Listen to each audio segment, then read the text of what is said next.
Really weird stuff.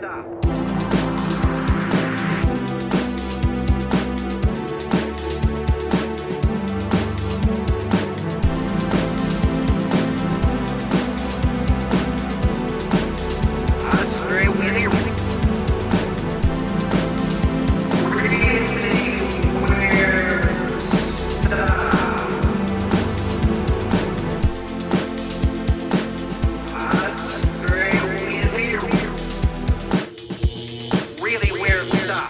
Really Weird Stuff is a holistic Twin Peaks podcast. That means we discuss each episode within the context of the series as a whole. In other words, spoilers abound. Welcome to Really Weird Stuff, episode 15, wherein we will discuss Twin Peaks Season 2, Episode 7, Lonely Souls. I'm Jessica Baxter. I'm Annie Malone. And joining us to discuss this doozy of an episode are two very special guests, Ryan Whedon and Matt Fisher of X-Rated Movies Podcast. Woo! It is a yeah.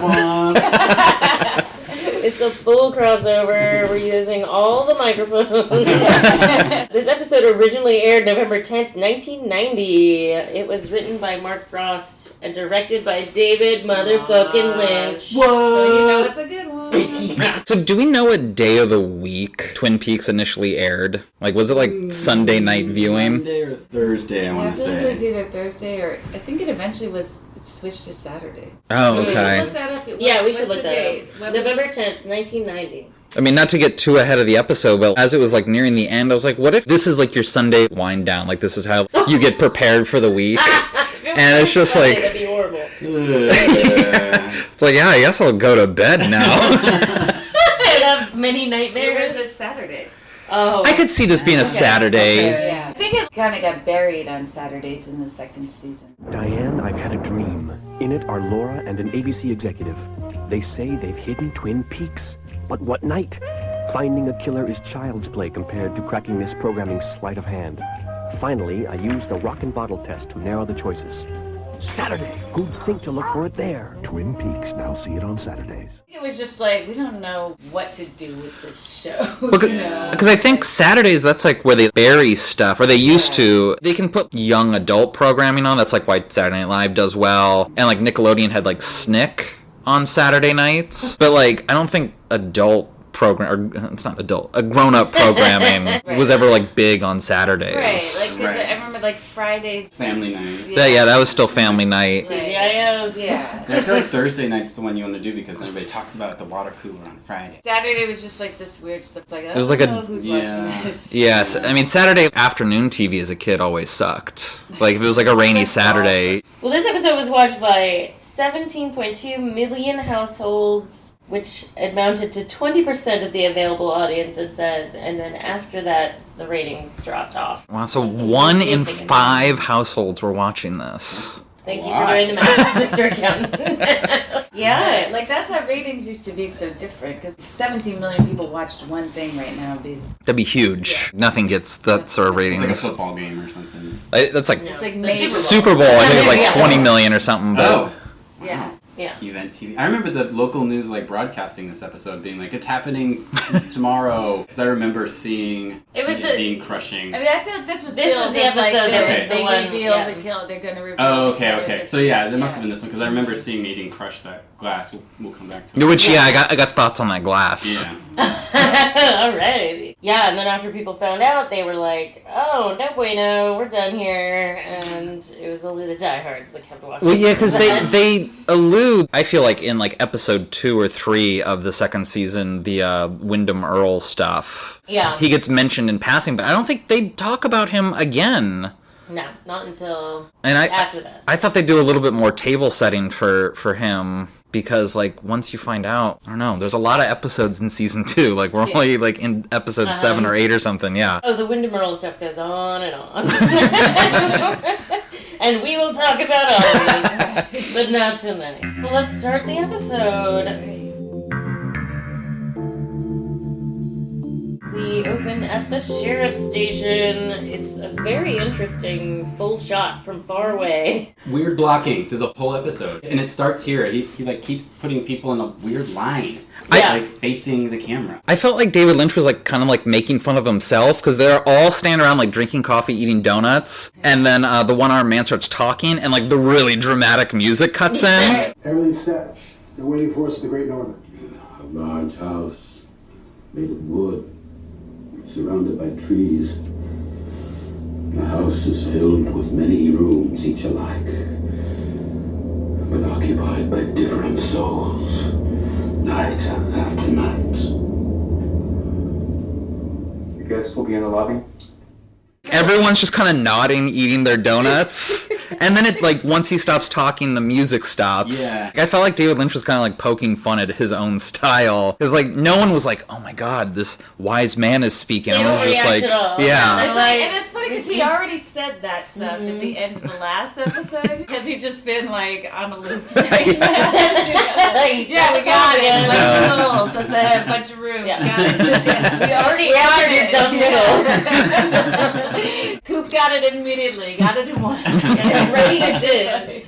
That was no problem for him. He's like, I live there. I get it. Totally just an answer of Harry coming in and saying, everything's all set at the Great Northern. For the audience, remember why we had to set things up at the Great Northern? And then what they decide to do is so strange. Very strange. Yes. Yeah. I'm not even sure I understand it. Was this set up in the last episode? No. Oh. It was not. It's just we're going to show you everybody that's in the Great Northern and you'll say if it's Okay. They're like really gonna, they're just gathering all the guests in and... an odd way to do it, Yeah. But before we get to that, I guess, to- the donut thing is very interesting, and it's just, let's get Gordon. Gordon makes an excuse of, I have to go to Bend, Oregon. Top secret. Yeah. Real hush-hush. I think how he yells that. I'm over to Bend, Oregon. Official business. Real hush-hush. I love it when they have like a guest star, or in this case it says directed by David Lynch and he's on screen. I don't know. That always like tickles me. And just for a second. It was real nice meeting you fellas. And then Hawk says he's going to Harold's house to follow up on the secret diary business. After he finishes his coffee. On my way as soon as I finish my coffee. They're all He is taking in their no time. hurry at all. Yeah. Yeah. That's really funny. They're all just like, we've got a lot to do today, but they're not even comfortable. Standing up, yeah. Why are Like you all are super efficient before coffee in the morning. But I might be sitting down. I'm just sitting down. There's a lot of places to sit, but I guess they wouldn't all fit on camera. I know, it's a really interesting setup. They're by the door, ready to go. Very awkward. Although 5 people sitting eating donuts, I don't know, is great television making. It might be a little dull looking. David Lynch could make it interesting.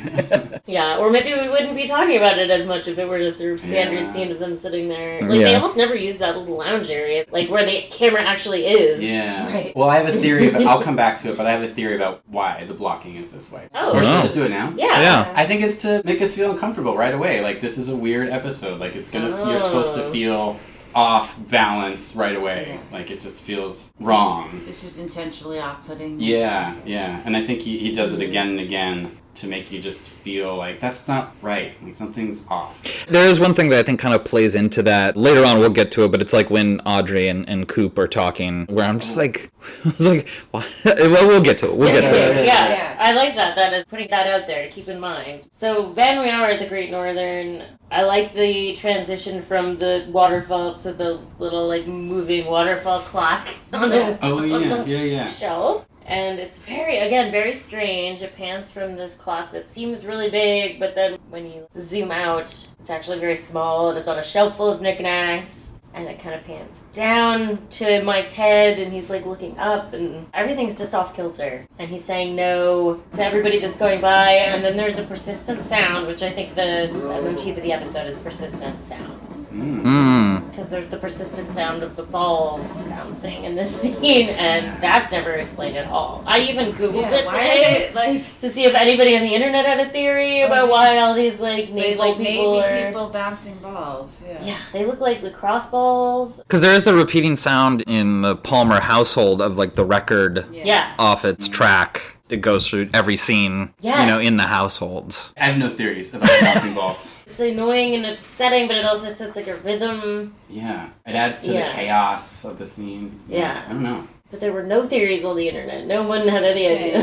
Yeah. Who are these people? What is on internet? Do not go on Reddit. Hey, I thought you were going to analyze every single thing about Twin Peaks for me. I have to do this? It's very weird. There's all kinds of interesting traveling groups at the Great Northern. Yeah. They do get quite the international crowd going through there. Pilot episode had, the Icelandics or Norwegians or something, and there's just a whole, cavalcade of international travelers. It's not just people on, road trips or something stopping in. It's cadres of international travelers. Maybe they just have great group rates. It would seem so. There's huge groups every time. I totally thought you were going to say Groupons. Dan Ford invented the Groupon. I like it. Let's go with that. Yeah. And whatever, their outfits. It seems like they're Navy people, but the balls are, they're just throws it off. Yeah. They don't seem to be enjoying bouncing balls. They sure They don't. have to do it. Bounce. You really notice the extras, and maybe not in a good way, but maybe that it was intentional. I think it was. I mean, it's such a weird detail anyway. How can it not be deliberate? Yeah. Maybe it'll come back later. Yeah. We won't know because no one's seen past this episode. And it's of course, Doc Hayward is there. Yeah. Does he even have a line? Not beyond muttering, because I think he might mutter a little bit to Mike when he has his seizure. Yeah. At first I was like, is that Doc? Because he's not involved. He's just there. He's just there hanging out every day. He just shows up every day and is like, see if you can use me. Totally. Yeah. Oh, I don't have patience to worry about. Right. I'll put it off to the afternoon. What if this man has a seizure? No one will know what to do. Yeah. I have to be here. I absolutely think it's just Mark Frost is somebody write my dad into a scene. Well, he wrote this episode. So I gotta write my dad into a scene so he's not hovering over me all day. The script is just Doc Hayward was there. I gave Doc Hayward a project because Dad's got to get off my junk. Then we cut to the police car blaring down the road. It's funny because earlier Hawk was like, I'll get to it when I get to it, and now he's driving the car really fucking fast. That seems so cop-like. I'm not in a hurry until I'm in a hurry, and then when I can turn on my lights. Right, I'm not in a hurry, but why should I have to stop at a red light? Yeah. At the red light. Last time I checked, I'm above the law. Yeah. Oh my goodness, boy are they ever. Even if it's a problem, we have a secret club for that. It gets to Harold's house. It starts from the inside, which I appreciate. Again, I feel like that's backwards. Yeah. You would normally have the person knocking from the outside and reveal the inside of the apartment. Have an establishing shot. When we finally do get the reverse, I don't notice the legs right away. I don't know, there's something about the mess of the plants and stuff. I always notice that first. I think it's also where it's placed in the frame, because it's upper right hand. Yeah. So I don't know, I always notice them second. And they talk about later in the episode how the inside of that house was his whole life, and how they felt bad for violating that space. Right. And so it kind of makes sense that we identify the space by the inside. Yeah. Yeah. And his clothes are kind of the same color as or they're really complementary to the rest of the stuff in the greenhouse. Yeah. I just feel like it takes a minute to... I guess maybe in the scenes, episodes previous, isn't he sometimes in that framed little area? Am I making that up? In the greenhouse, or the botany. Yeah. She's definitely been in there and looked over at him, when she's snooping around and he's doing stuff, she'll keep looking over there and then he'll appear. Did you watch the episode prior to this? No, that's... So he attacked... Maddie. Yeah. Mm-hmm. Oh. Was it with the garden shears or whatever they are? It's like a little rake or something. Whatever the three prongs. Yeah. And so he attacked them, and James saved them, and so James did? Yeah. Came in, big strong man, saved everyone. I mean, he typical really didn't do man anything stuff. other than surprising Harold, surprising Harold, and then Harold. he was planned to be the lookout or something, right? Oh, okay. But he really waits till the last possible He moment. sure does. They are definitely in danger by the time he Wait, should I come in now? Wait, now? Maddie did a scream. Yeah. I felt bad for Hawk. I feel like Hawk always has to do the worst stuff. Absolutely. Always the heavy lifting for Hawk. So he gets it. He's great. Yeah. I mean, that's the problem when you're good at your job. What are you gonna do? Send Andy out to do this? I want to monitor one-armed man saying no all day. I gotta get this body down. But I yeah. guess those were the choices, so I don't know what's better. I mean, I feel like it's easier to just stand there while people parade past the one-armed. But I mean, if you were Truman, like, who are you going to send to do this, Hawk or Andy? Like, you can't trust Andy to get it done. Though. I mean, that's true. Like, what They they didn't thought know they it was were gonna getting happen. into would still not be something Andy could really handle, you know. Yeah. Right. So he's just shuffling Navy people. Yeah, interview the shut-in. That's right, not try Andy's and get the forte. diary for Yeah. like that's what he was really going for. Was, Yeah.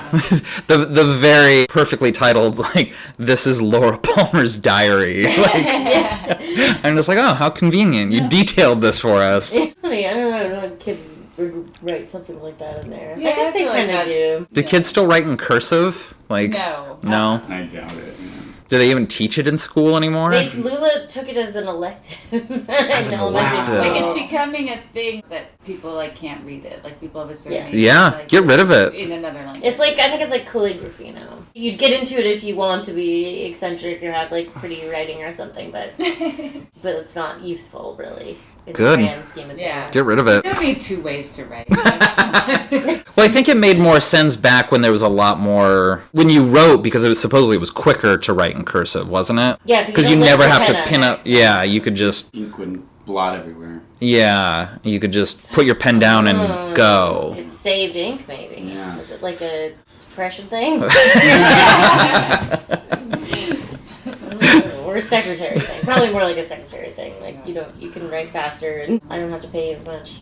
But secretaries know how to write in steno or something though, so that's like a whole different thing. Yeah. Yeah. My grandmother had to take one of those classes. You write like basically a code, Yeah. and then later Yeah. you write out Yeah, the full shorthand. thing. Yeah, shorthand. Yeah. Okay, where are we? We were at Harold's house, but now we're at the Palmer house.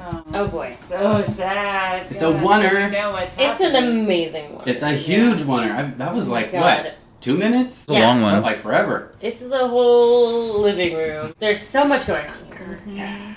Setting the scene, where the camera finally lands in the end. Mm-hmm. Well, I guess it And doesn't. the It lands for a song, while, too, and like, then it it does. keeps The playing. songs are really important in this. Yeah, episode. Wonderful Mm, World by mhm. Louis Armstrong, and it's like an alternate version Yeah. with him like talking. I see trees of green, red roses too. I see them Uncle Leland and Sarah. and I think to myself, but I wonder Did you sleep well? Very well. Thanks. Never heard that before. Yeah, the record player looms huge in the shot. It's like right in the foreground. The camera's right there. He passes by it.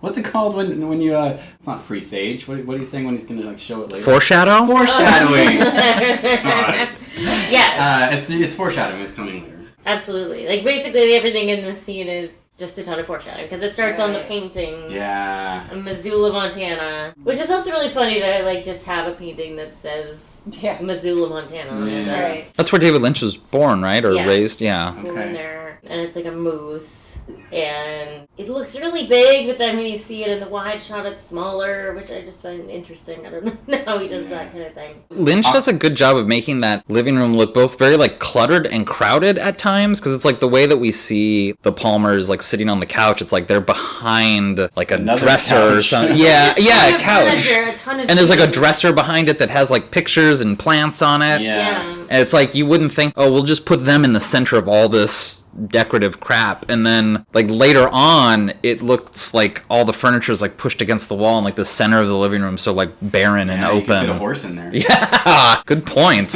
And I wonder maybe he did move the furniture Yeah, because maybe. he wanted to have room for That horse. mannequins and a horse. Yeah, we got a horse coming over later. Yeah, there's so much seating in there. There's like also the single chair with the blanket on it. Yeah. And I feel like again, it's the same awkward blocking. Sarah invites her to sit like right in between them. Mhm. It's like Yeah. there's all It's this a room. really long couch. It's like she has to And you're scooch looking at them in. from a funny angle. Yeah, The it's three like of really them low together. and- Yes, and a little farther away than it's just... And it's just I would never sit in between people when there's all that room to sit. Right. Like it just I- makes me yeah. feel so uncomfortable. You'd sit in their lap. Yeah, like across the two people.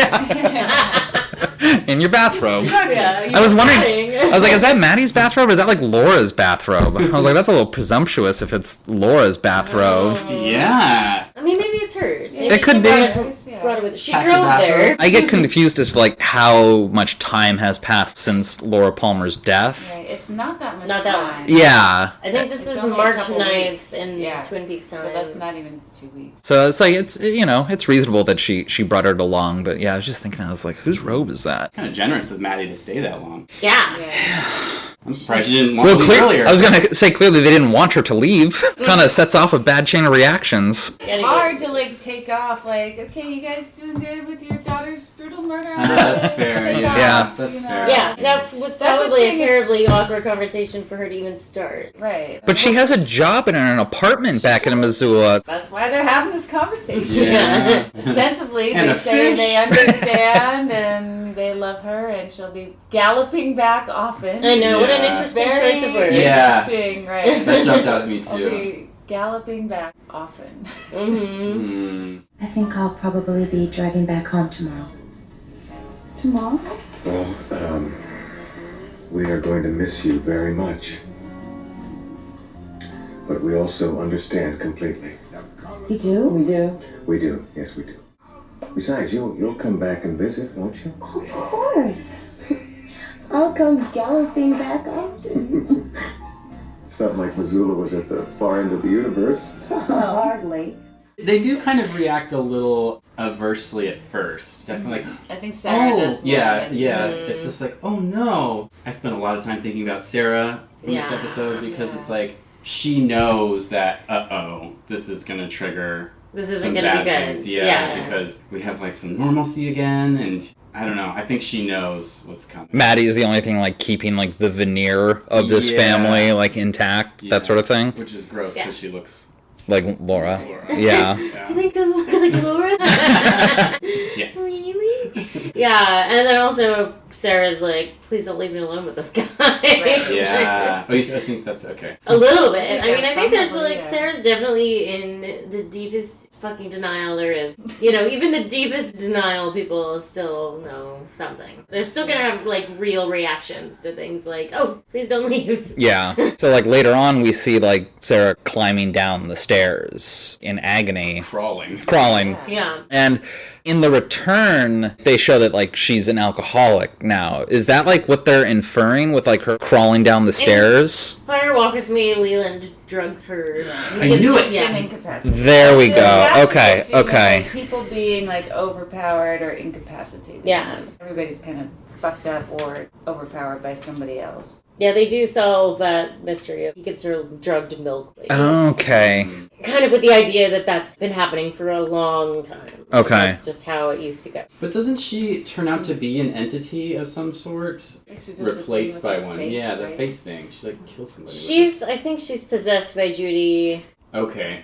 At that point? Mm-hmm. Okay. But maybe not at this point. Like she's just a person. No, not yet. Okay.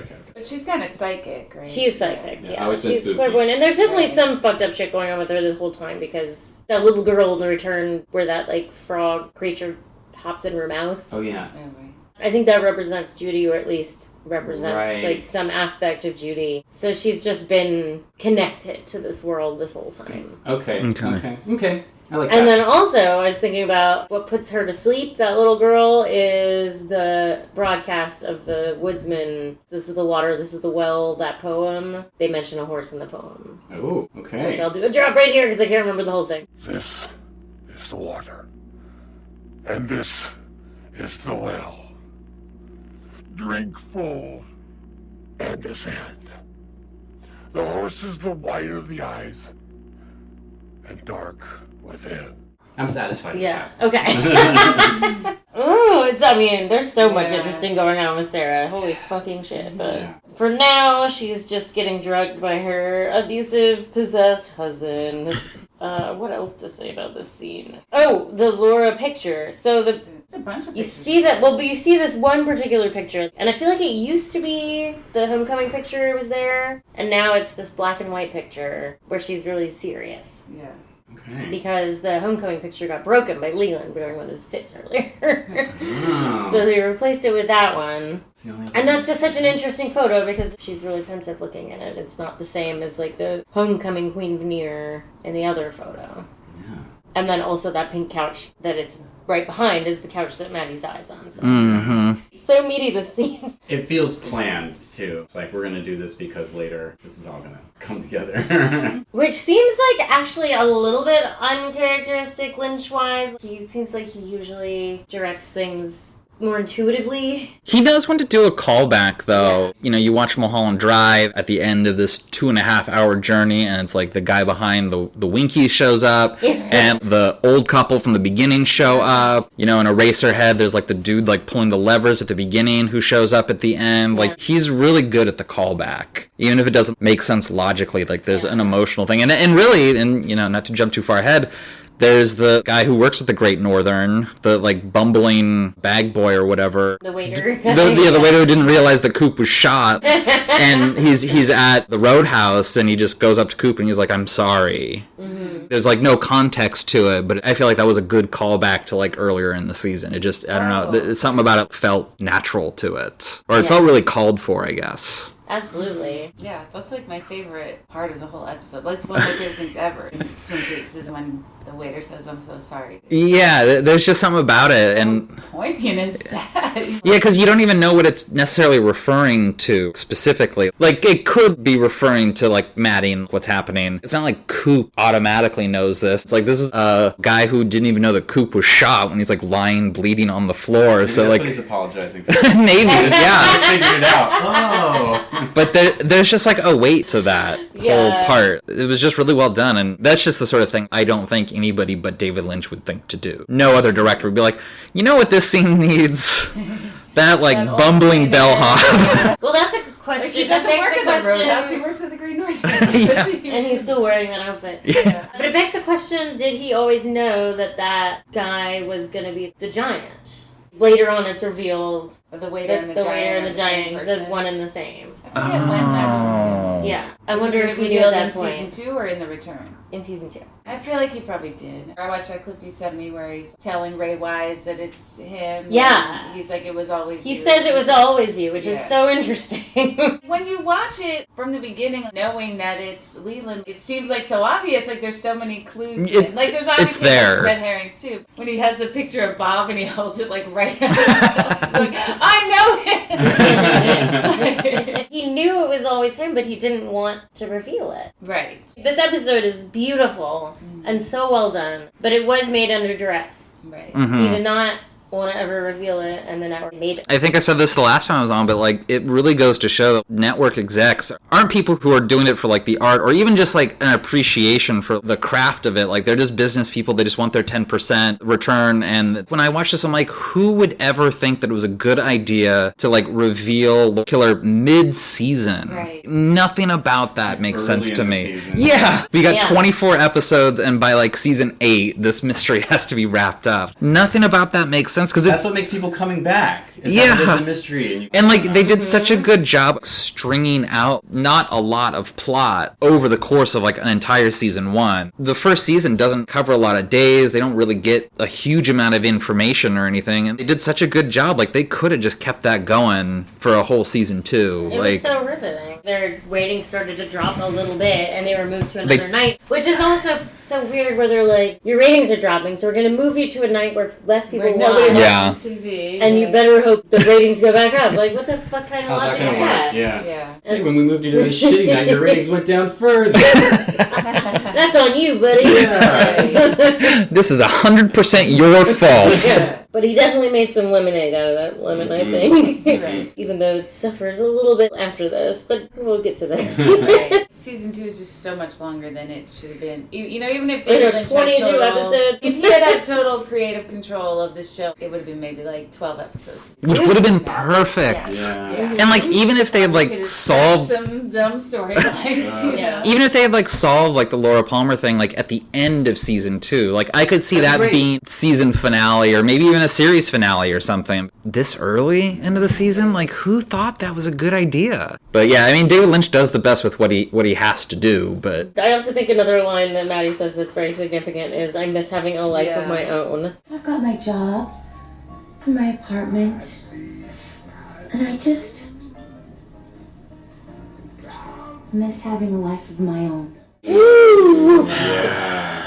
Sorry, Maddie. Yeah. Oof. You're gonna have to keep missing that. Yeah. Poor Maddie. No. Back at Harold's, the police forensics team are going through the house. Left a suicide note, which Coop translates instantly. J'ai une âme solitaire. I'm a lonely soul. Poor guy. Translates it wrong, though. He does? That's what I thought. Yeah. He Oh. says I am. I Oh. am is just sweet. And it says I have. Have I a lonely soul. You're right. Okay. What the caption showed was I have a lonely man. And That, okay. Yeah, that's what... It home, but yeah. My high school French kicked in. I was like, what? Yeah, that was Yeah. totally wrong. Coop Okay. got it wrong, but yeah. A lot of things I lost in think what he's- translation yeah. there. My goodness, that's Right. layered there. Yeah. The gist of it is the same if you get soul and not man. But it was I Yeah. have a lonely soul. Lonely soul. Ame soul.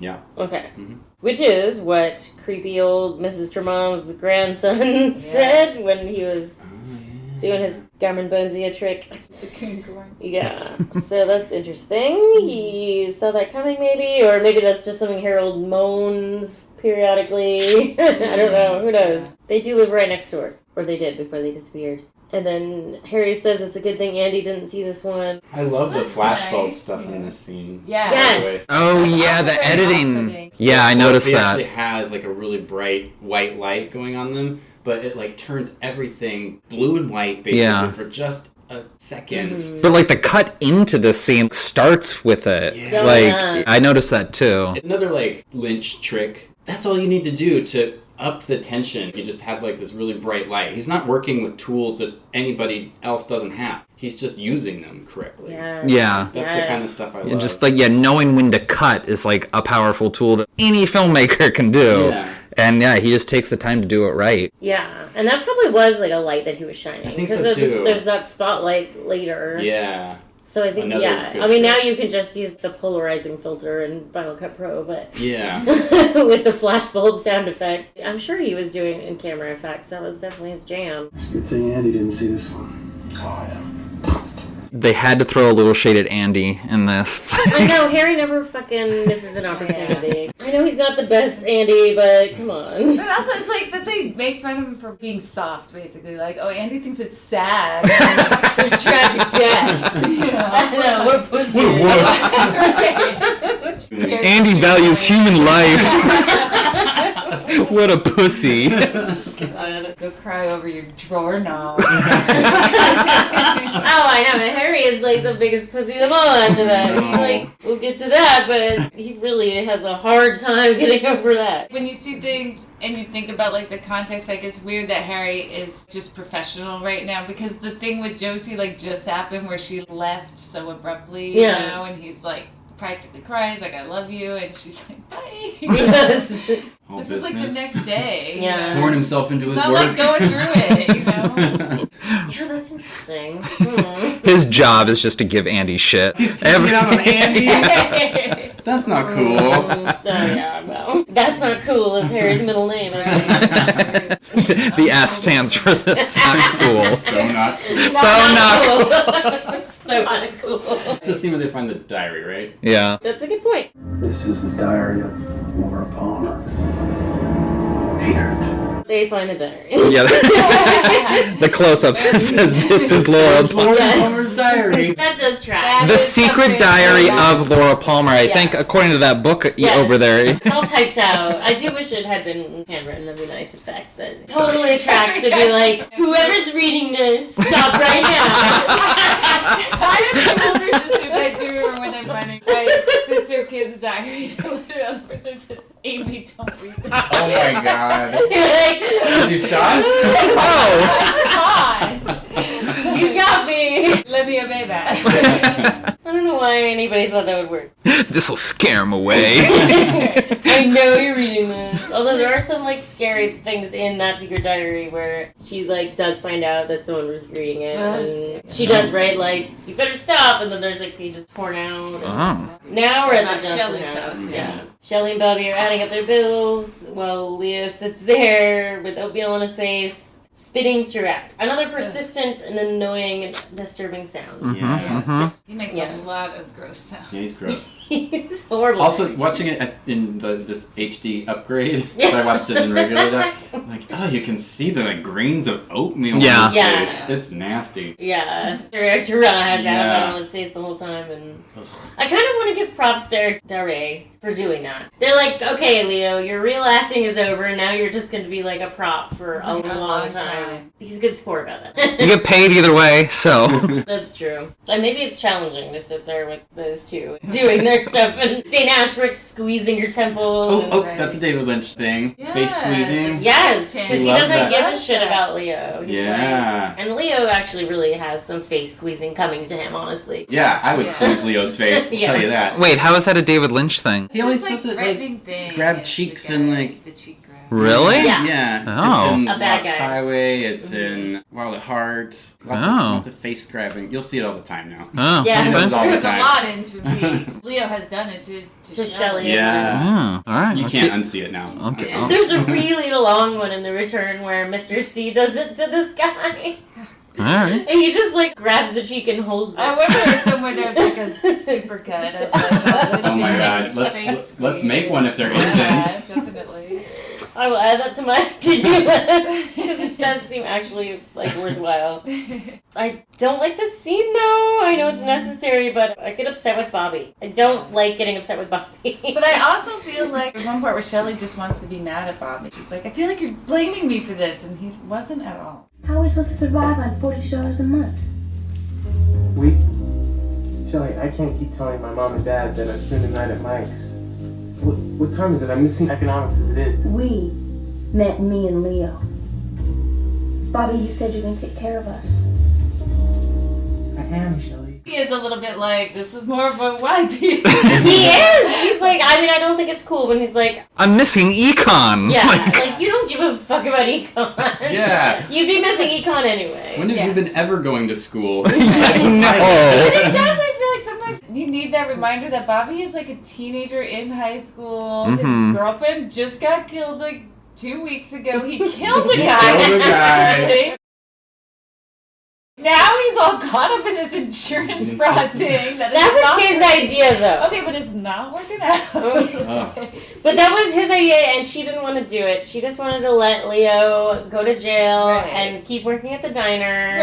Right. And he was like, no, we're going to be rich. You've got to trust me. And she did trust him. And A now high they're in schooler. this situation. And well, she's not super smart. I love Shelley He's so been much. teaching econ. How would he know? It'd be funny. The class that he was missing was the insurance fraud class. Gotta make it up Oh my god. But it is really funny when Leo starts making sound and she's like, he's alive. He's like, He's alive! And then Bobby's like, that's ridiculous. He's not alive. You're lying, Shelley. But he talked. Shelley, that was a burp. He probably has gas. You call that a burp? What does alive mean to you? I guess they did say he was brain dead at some point or something like that, but he's not, obviously. Like, I don't think anyone really knows what that means in the show. yeah, because I feel like if he was brain dead, he'd have to be like hooked up to machines or something. Yeah, I don't think you can just like spoon feed someone. I don't think so. You have to swallow and everything. Yeah. He's got some motor functions, not a ton. Maybe Shelley's just not that smart. I don't know. She's not. Shelley's She's a not high school dropout. I love her so much. I love her too. I But, want yeah, Coop they're means both things. Bobby and Shelley are like, they're not masterminds and they are in over their head. Right. And this is hard. Yeah, the two of the world's worst criminals. I know. What crime are they even committing? Like taking care of this guy? Yeah. Oh my God. Yeah, it's true. Like, I mean, if it were fraud, it'd be way better and easier for them. Right, like if it was actual fraud, then Leo would be like buried somewhere. It's not fraud. It's like becoming a foster parent for the money or something. Yeah. The effort to reward ratio is way off. They need to kill off Leo and then just keep collecting the checks. Right, that would be insurance. Yeah. Honestly, they should mold that over. Maybe they do. I don't remember much beyond that storyline, but like that'd be a very double indemnity sort of thing. It's like, debating on whether or not to kill this guy. I mean, they're not killers, even though Bobby killed the guy. Pretty recently. It was self-defense. It's like, Shelly, move his arms like he's gonna punch me, and then that way it's self-defense. I'm just imagining like a weekend at Bernie's with like Exactly. Leo. Yeah, that's what I'm picturing. They kill him, but like the insurance inspector like comes over to like make sure everything's okay, and like, Oh, and then Leo does make some sort of horrible yell, and then Bobby says it was a burp. He probably has gas. I like Shelley's line, you call that a burp. That is very fair. And then she's like, this is a burp. That's not a burp. Yeah, Bobby has another great idea, which is to send Shelley to find a receipt for a pair of Leo's boots. This is connected to the diary, because Leo and Bobby used to hang out. Right. So he knows for a fact Leo has money somewhere, because he always had money to buy drugs and do stuff. Right. And buy cars, for instance. So he's like not content with the idea that this is going to be their luck, because Leo starts saying new shoes. And he's like, what does that mean? Now we're at the Great Northern with a roaring fire and Audrey looking somehow stunning in a black and gray plaid shirt. Right. Daddy, I know about One-Eyed Jacks. she was like this close to dying of like a heroin overdose like 2 episodes ago, and now she's recovered just fast. Yeah. It was young. Doc Hayward. Was it Doc? Someone in the episode prior to this was like, she'll recover, she'll be fine, because like Coop was all like riddled with guilt about Audrey like going up to One-Eyed Jacks, and she made full recovery. You know how those young people are. Yeah, it's amazing. Just pump them full of heroin, 2 days later they're fine. Yeah. Right. It's pretty incredible. She's dressed comfortably, so she might still feel a little icky. She's like, I'm going to put on my flannel. I'll get a little more dressed up. But don't worry, I'll pull it off. Yes, she does change her clothes. Yeah. I love it when she changes her clothes. A little more fitted. Yeah, but to confront her dad, she's comfortable, and she tells him she knows everything, and he is super busted. You remember Prudence? I wore a little white mask. Oh, shit face. Yeah. This conversation. I like this scene a lot. Audrey could have confronted her dad a lot earlier. Like, she didn't have to go all the way to One-Eyed Jacks. She got enough information without going all the way there. She could have confronted him earlier. This is her, like, I've had it, but I still want to get restitution for Laura. I'm emotionally drained, so just all cards on the table at this point. Absolutely. She's like, I'm done fucking around. Yeah. I was doing the sleuthy spy thing, but now I'm just going to come out and say it. And because you almost tried to fuck me, Dad. That is my... That's kind of the last straw. Boundary to set. I want to say we're blocking again. They're both on the same side of the desk. He's sitting down. She's standing up. It kind of reminds me of, I don't know, a courtroom scene, maybe? She's very much lawyering him. She's like, did you do this? Like, asking very direct questions. And he's acting kind of like a witness that doesn't want to say it, but he knows he's caught and has to do it anyway. I liked it. I'm a little surprised that he admits it when she asked, did you sleep with Laura? Did you?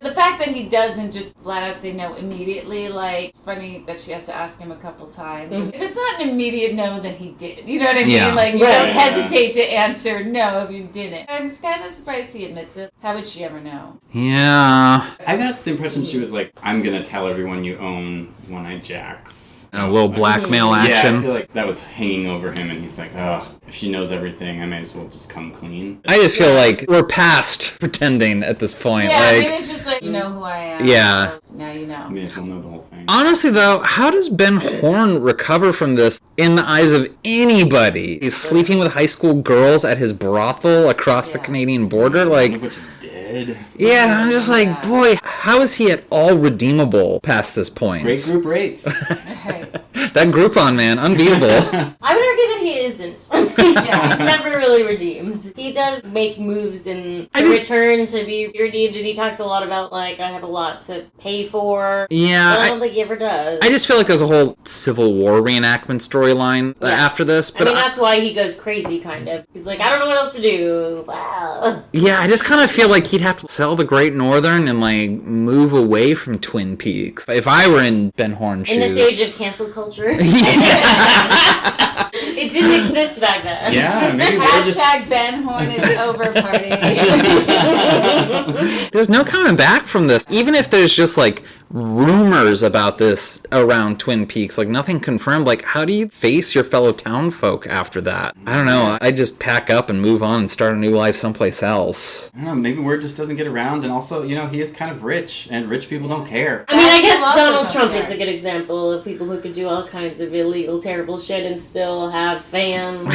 It's not like the townsfolk are staying at the Great Northern. Yeah, I guess. People from out of town. Like, I know it was, like, established that, like, Laura was, like, friends with Audrey, but it's like Ben has a picture of Laura on his desk. Yeah, it's that same black and white picture of her. I don't know what that photo is. It's like her alternate... Her senior photo, yeah. I don't know. There was something about Ben in this scene where I'm just like, you need to close up shop and start a new life someplace else. You've run this life into the ground. I actually watched this on Paramount Plus, which I have commercials for. And so I got, like, the actual experience of commercial breaks while watching it. Whoa. And this was the most jarring. Because it's just like...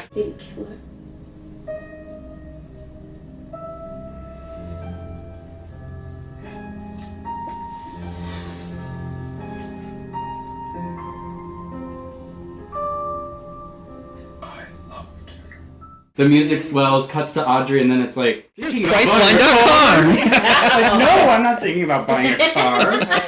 Thinking about how fucked up this is. Why does he say he loved her? Do you really think he loved Laura? Like, is it a little callback? Like, I feel like, didn't Bobby say that one of the first episodes? Like, in the pilot, he says that, yeah. Like, because they say Davey says I love her. Yeah. Doesn't ring so true when Ben is saying it, but like... Why does he say that? Has Ben ever, like, shown real grief? Like, in the earlier episodes, was he, like, grief-stricken at the news? Not at all? No, he was like, Leland is still fucked up like, from that shit that happened with his daughter, this basically. Affects me. Yeah, from the beginning, it was like, this has inconvenienced me because Leland's my lawyer, and now he's, like, useless. Yeah. There's something icky about Ben in that scene. Although I loved Audrey in that scene. Yeah. Something icky. I can't put my finger on it. Yeah, I mean, I guess even sociopaths can think they love people. Even if it's not a good or healthy love, they can still be like, sure. Whatever that means true, to but me. I just wonder, why would he say that about Laura? I mean, like, why would that make it better? Like, is that what Audrey wants to hear? Like, I loved this 17-year-old girl? I loved your 17-year-old. I thought about her every time I put it to Catherine.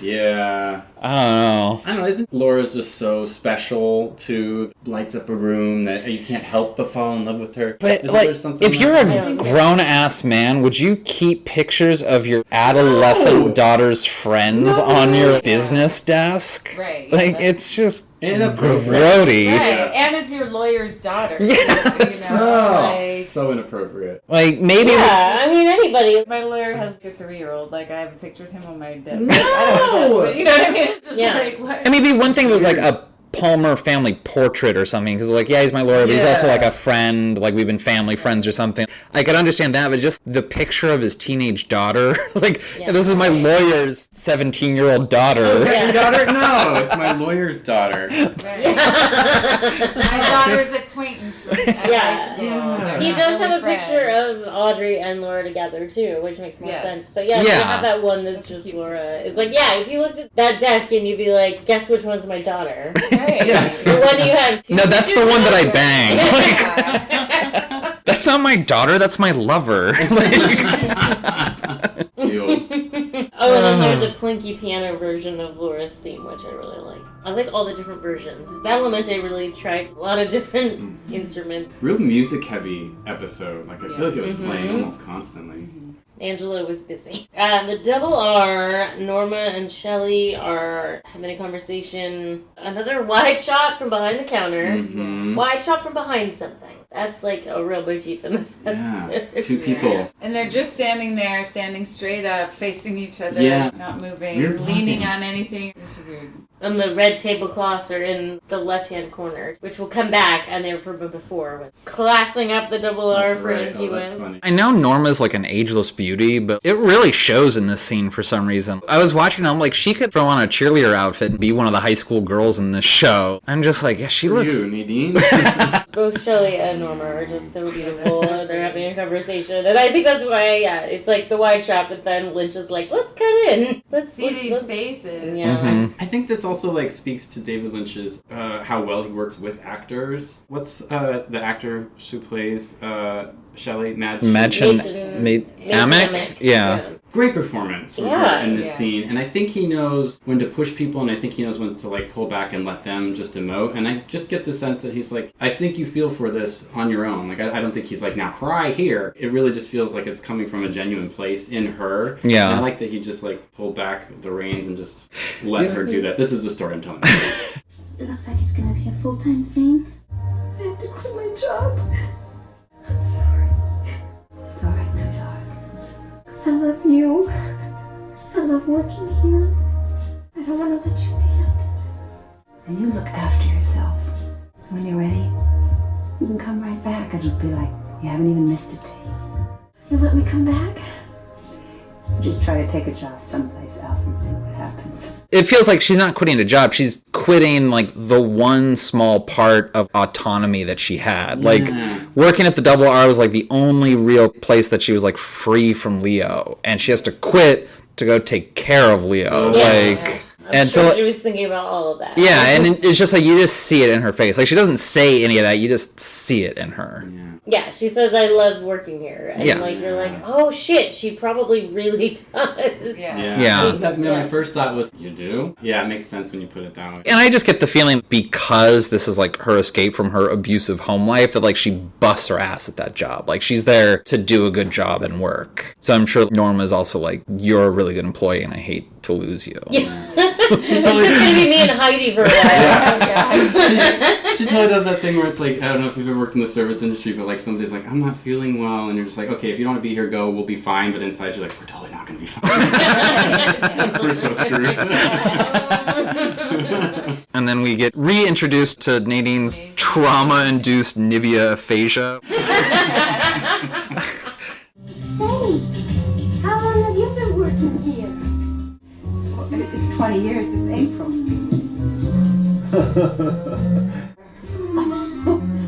What a kidder! Well, it's been about 6 weeks. Isn't that right, Norma? About 6 weeks. Oh, yeah.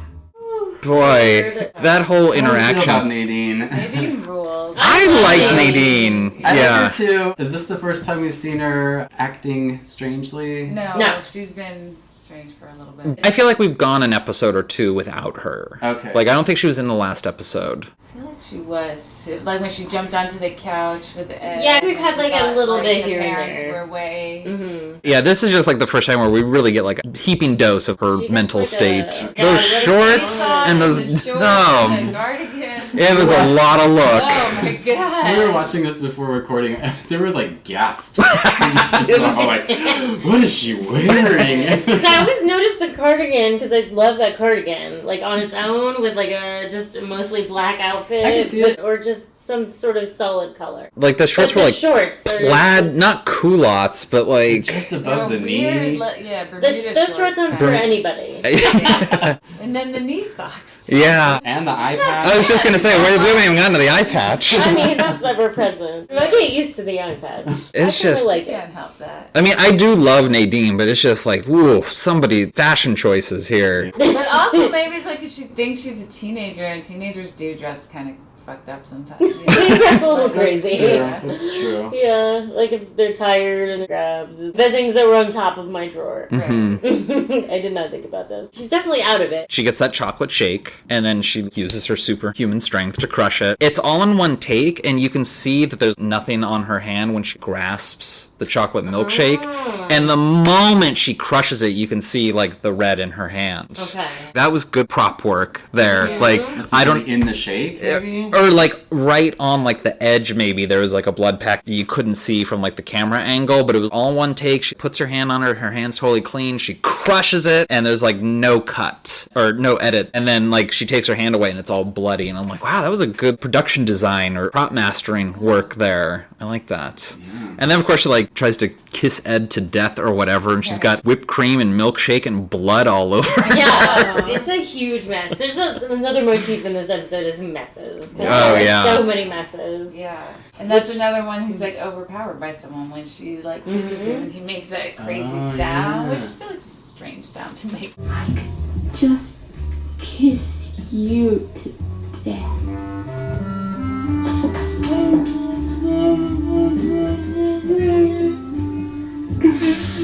I mean, she is his wife. I know. Powerful lips. I do not like it. Maybe she's hurting him. I hope she's hurting him. Ed seems checked out in this episode. Ed's just like along for the ride. Like Nadine wants to go get a chocolate milkshake. He's like, okay, we'll do that. This is also like another way that I hate Ed. Your wife is in this crazy state, and now you're gonna go hang out with your mistress, basically. Like, give Norma a heads up. Call her and tell her all this shit's going on. Instead of just coming in and acting like, okay, go along with this, Norma. Totally dropping this on her. Right. He and Nadine should not ever go to the Double R anyway. That just bothers me. Good point. I don't like it. And it's like, if he can't avoid it because he can't tell Nadine why, let Norma know. Let Norma know. She could be gone. She could be in the back and Shelley handles it. Yeah. If you were down bad for someone and then they have a new lady, you don't want them parading in front of you in your place of business. Even Nadine gets it a little bit. She's like, is it okay that Ed's taking me out, Norma? You're not mad or anything because Eddie's sort of taking me out. Are you? You and Ed? No. Why should I be? Oh, no reason. Eddie told me you broke up. Just so sweet on him. Why would I? What? Nadine asks Ed a question like point blank, and he like doesn't answer her. Is it your parents' house or mine, That's right. He's gone like full like checked out dad mode. He's just like, whatever. I'm just here till the end of things. He is horrible. I hate it. No respect for anyone's feelings. I think he has a funny line in this scene, like right after the glass breaks. There must have been a crack in this glass from before. Don't count on it. I feel like that. That's Like, no, she just broke it. Ed just can't stand a strong, powerful woman. That's No, true. no, He doesn't know what to literally do with her. not. I love Nadine's line, there goes another one. Yeah. How'd you do that? There goes another one. That's really funny. Like every glass in their house is broken. I'm so clumsy lately. I can hardly booby. It just keeps happening to me. Clumsy lately. Like you're so controlled. Whoops. Clumsy me. Clumsy me. I broke a glass in my very hand by holding it. And then it's a big mess. And Ed's coffee cup is empty. Oh, is it? Oh. Chug the coffee. Also, the soup of the day was split pea and lamb. I like lamb. I don't know. Does, like, it sounds good. Wait, like ham? Did someone yeah. hear it wrong? It's an unusual thing to put in split pea. Ham, you can cube it really well. I don't know if you can do that with lamb. You would have to cook the lamb for a really long time, I think. Yeah. Huh. Now I feel like there was a mix-up in the kitchen. She said ham and someone heard lamb. And Yeah. That's what it is today. I don't know. I got that lamb. I deleted it. It's fine. Back at the Johnson house, and Bobby comes in with Mike, different Mike. Yeah, both Mikes in this episode. Both Mikes. Mike lowercase. I don't like this We mic. get a double mic. This Mike is terrible, except later on, I think he's pretty cool with Nadine. He gets cool, but right now he's very annoying. Yeah. He's been my LVP before. Yeah, he kind of looks like a chode in this episode. Like, he just the comes in with worst his... hair. Yeah, I was just going to say, he comes in with his shitty high school haircut. Douchebag. I don't know. I don't like him. Yeah, he just looks like a toolbox. He does such a dumb thing. Blue shoes. No, you knucklehead, old shoes. He gets pretty fixated. He gets permanently fixated. Crickets. Bobby just rolls his eyes. He's like, I'm not even going to acknowledge that one. They find a tiny tape inside the heel of Leo's old boot. Do you remember those tiny tapes? Yes. Yeah. What was the point of them? Small Get a recorders. tiny tape recorder. Yeah. Why don't you just have a normal sized tape recorder like Home Alone 2? Recording on the go, Yeah. I'm so old that, like, my That's freshman true. year Coop of probably has college, those people tiny had- tapes. People Yeah. had those tape recorders in lectures. Oh, okay. I'm at an 8 a.m. class. I'm going to turn on the tape recorder, and I'm going to listen to class later. You could also use those in answering machines. They were Oh. so Yeah. Like, I saw that and it just brought back flashes of my one friend in junior high who had mini discs. And, like, you couldn't actually, like, buy music or anything on mini discs. You could only, like, burn things to it. I was just like, what was the point of those tiny tapes? You can hide in your tiny boot heel. Yeah. I And wonder what's then on what's it. on that tape is a conversation with Leo and Ben Horn about burning the mill. So it was a tiny tape recorder for Leo to hide in his big plaid shirt. Okay. Which was actually, like, uncharacteristically smart of Leo. Leo. Secretly Yeah. record a meeting with the regular sized tape recorder. That's true. Yeah. That's true. Those are some big heels on your shoes there, Leo. It's not money. But who knows? Back at the station, Coop is piecing together the diary. There's a minor donut crime. It was a plate of 12 donuts. Yeah. Was it 12? Because they were double stacked. I counted 6 and multiple. Oh man. Oh, man. Yeah, donut crimes. Just open air. Who knows how long? Probably Open since air the night before they've been donuts. sitting there. At least they didn't, like, put a bird over them or something. Yeah. Like, God. Yeah. Cooper's making a note for Diane while examining the diary. And Hey, maybe he's using little tapes. yeah.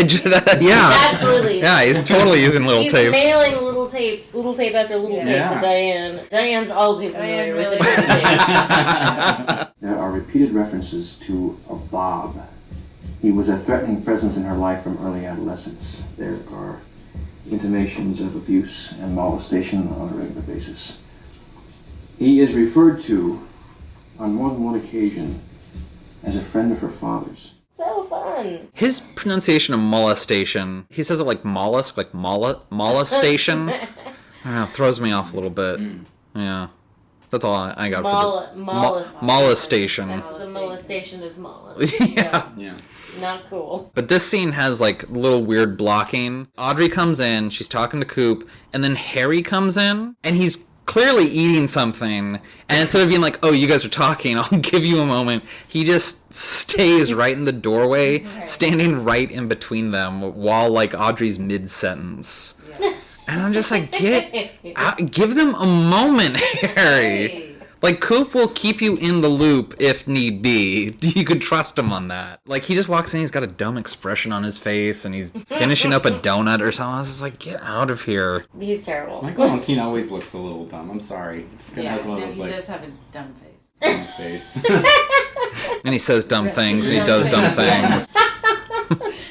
I know, it's such a serious conversation with Audrey saying. She tells him Audrey has everything. some useful information. He was sleeping with her. With Laura. Holy smokes. She was up at One Eye Jack's working there. And he owns the place, that's what I found out. He told you this?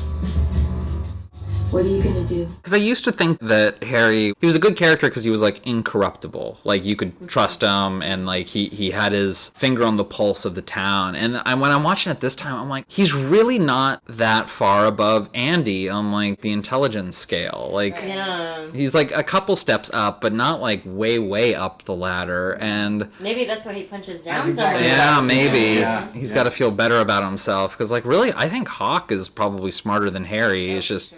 Yeah, there's actually a lot of like fan grumbling that Hawk wasn't the new sheriff in The Return. Oh. Why is Hawk That would've not been good. promoted over his brother, who like wasn't even there? They were like, let's get his brother in instead. Yeah.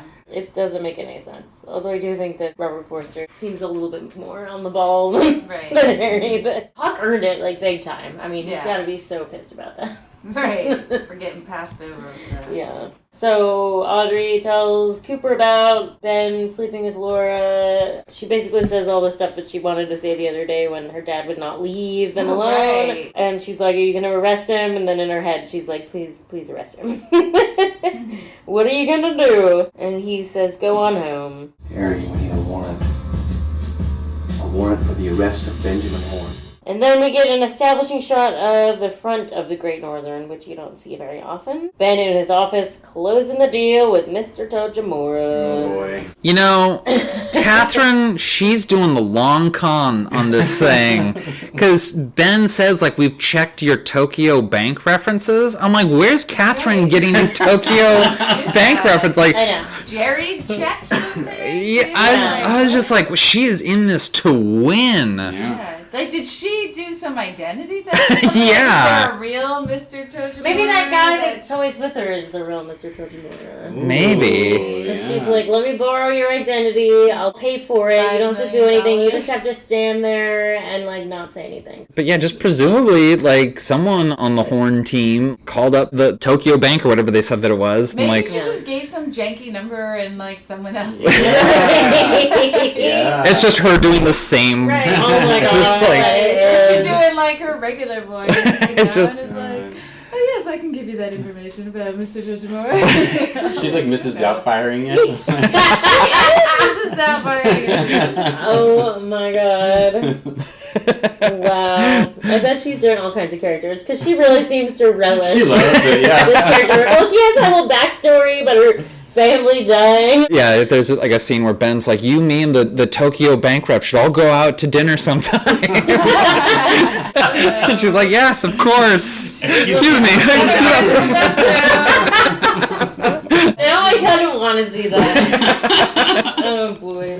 And as far as like yellow face goes, this isn't the most offensive that it could have been. Like, I'm not Asian, so I'm not gonna. Yeah, like here. I guess the most offensive is like if you're supposed to. The voice is pretty bad. The voice is not good. Yeah. At least this is like it's a character pretending to be Asian, and it's not like a white actor it's not a Mickey Rooney in it's like Breakfast at Catherine, Tiffany's. Yeah. I believe Catherine's pretty racist. She's Yeah. pretty shitty to Josie, so. Yeah. Are we supposed to not know this is Catherine until this big reveal that comes later in this episode? So I wish I could We are? remember like. Tommy, it's me!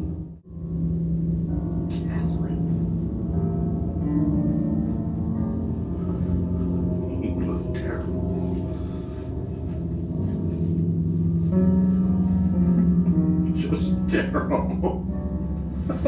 That's another thing that kind of suffers with the HD transfer is like, that is bad. Very clearly. Well, even if you don't know that it's Catherine specifically, you gotta be like, there's something going on with this person. Yeah. I feel like there's a lot of shots of Pete when he's like chit-chatting with Mr. Tojimura in earlier episodes where he's like looking, long looks. And then, like, eagle-eyed watches, like, why don't they give a credit to this actor like, in the opening or the... They do. It's like a fake name. Fumio Yamaguchi. Oh, is it? Yeah. Oh, okay, because I just noticed in this one it was Piper Laurie as, and it said both. But it said that at the end. Was Piper Laurie not in the opening credits? No. Okay. Yeah, not in That's the, right, at least the last two. I just, oof. I mean, I knew it was her, like... I mean, the proportions are all the same, I like... didn't know it was her. I knew there was some weird thing, but I don't think I did. It's so long ago now, I can't remember. But I don't wish think I I could knew. remember. Like, oh, maybe my brother would remember. I should ask him. It might have been also a benefit of streaming all the way through. When does Mr. Takamura come in? 2 or 3 episodes ago. Yeah. Okay, so yeah, there would have been a long time between when Catherine disappeared and then this character shows up. I think it was like 2 or 3 episodes Mm-hmm. went by before he appeared, and then he's been in like 2 or 3 But episodes. she disappeared. End of season 1. Right, Like so in there's the been middle a whole, fire. like summer and then 2 or 3 more episodes. So Yeah. Yeah. Streaming it and just jumping right into season 2 again, it's like, oh yeah, of course, that's Catherine. But if you had all that time, you might forget about her as a character. Yeah. Sure, yeah. They were like, she's dead. Yeah. You know, Yeah. just Yeah, think yeah, she's yeah. dead. She's had a whole adventure in the woods in the meantime, and then she has to do this charade, and... bad. She's been busy. Yeah, not only did she, like, accurately fake her own death. Well, I mean, she didn't, like, fake her own death. They couldn't find the body, and they just assumed that she was dead. Mm-hmm. Boy, she planned quite the ruse while she was out in the wilderness. Like, this is, like, the most dastardly thing that she's done. Having, like, 2 sets of books, anybody can do that. It takes a true con artist to She's really get connections to the token. Yeah. To the like, she is mad at Ben. I'm gonna get this guy back. Hell have no fury. That's what you hardly call this fury, though. It's like, hell have no ingenuity? I don't know. She really goes for it. It's a real cold fire. well, yeah, because... That also must be so fun for her to get to watch Ben get arrested. Oh, I know. right there. And he's such an idiot. Cooper, is this some sort of sick joke? Because if it is, I know people in high places. You'd better do what he says. I'm gonna go out for a sandwich. No!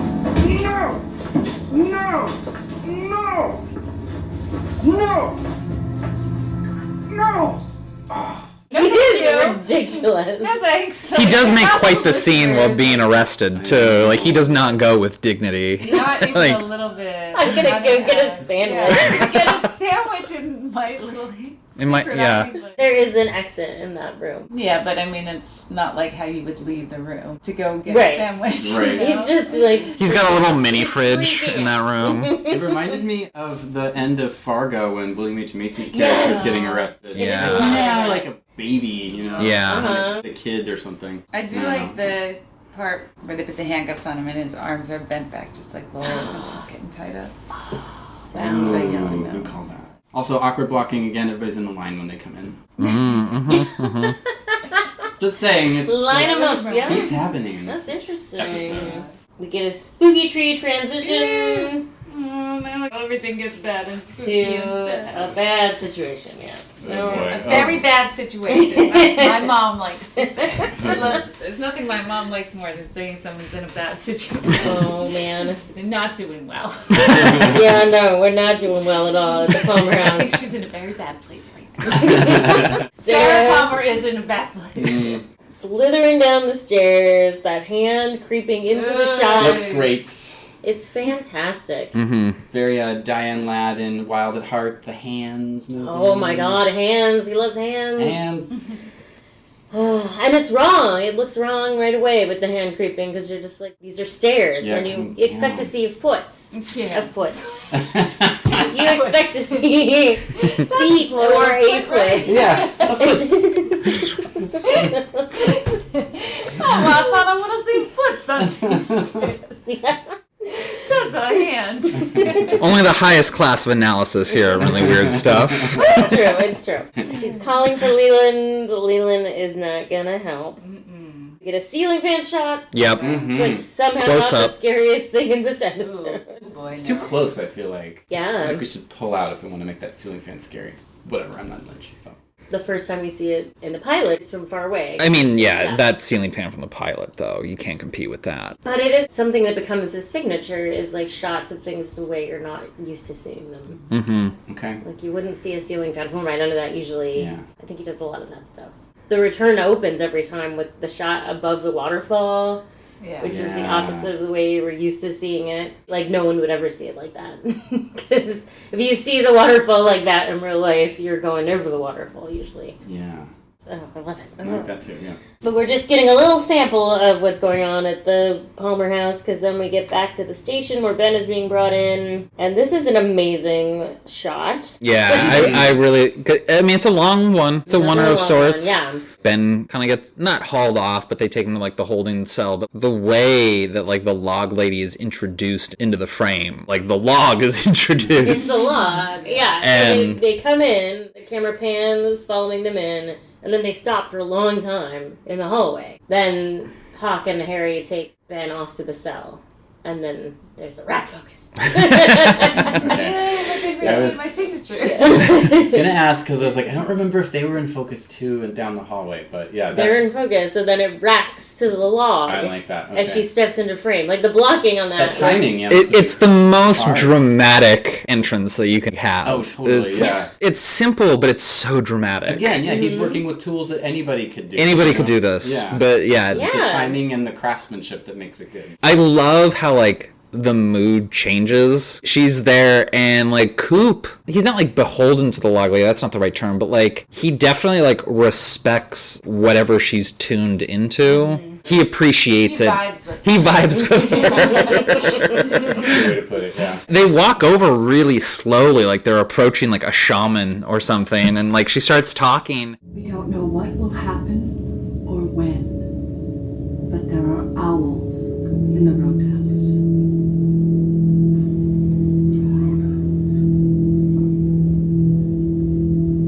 Something is happening, isn't it, Margaret? Yes. And like Coop just goes, the roadhouse. Say no more. Yeah. He's gonna follow her. I just like the certain type of respect that Coop shows the log lady. There's no placating, there's no sort of humoring Yeah, her. it's not like condescending. Yeah. Oh, Margaret. Yeah. He knows that she's tuned into something. Not that many people call her Margaret. Right. He does, and Hawk does, I think. Hawk does, and Major Briggs. People that show her respect. Yes, people who believe the things she says, basically. Briggs, he's the one who sort of explains the Dark Lodge to Coop later on, right? Yeah. Like, he's the one who fills him in, and then Hawk, he's not psychic, but he's got a sixth sense for certain things. Yeah. He's already mentioned the darkness in the woods. Okay. That plays well, like, that the people who call her Margaret are the ones that at least appreciate, like, a different frequency. Yeah, absolutely. But unfortunately, she's not psychic enough to know what's up. Yeah, they gotta go to the roadhouse. Nothing's happening at the roadhouse. Nothing. What are you talking about? Everything's happening at the Roadhouse. It's a fucking You're right. party over there. That's true. It's a sold-out show of Julie Cruz. Oh my god. This is another like Lynch thing The too. bunker at the roadhouse is just always killing it. So they do like an exterior of the Roadhouse, and it's got that neon gun that's like bang, With bang. electricity sounds. Yeah. But then it also shows a reflection of it in a puddle that has beer bottles in it. I really like that because like you see like the bang bang neon and then like a couple bottles in a dirty puddle. I always like whenever you do like a mirror shot in a movie. Oh, And so, it's like- foreshadowing. It's a mirror foreshadowing. Yeah, that's when we hear the electricity is when we're looking at the puddle. Yeah, that's a decision right there. It's like, okay, we need the neon reflection in this dirty puddle. So like I really like that shot.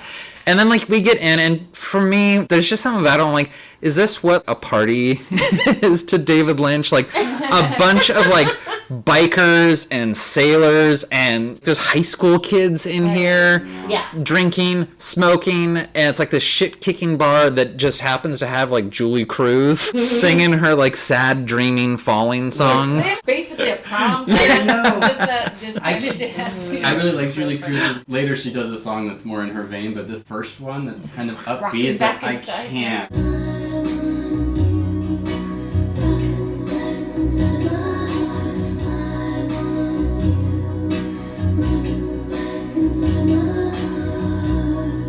That's why I was giggling. I was just like, what is this? I don't know. It doesn't work for me. Yeah. You might not be surprised to learn that David Lynch wrote that song. Of course. Other songs David Lynch wrote, little tune called Just You and I. Oh, yikes. That's his early sound, because later on he gets real crazy. It just looked like the lady in the radiator. Yes, Yeah, literally. 100%, 100%. Yeah.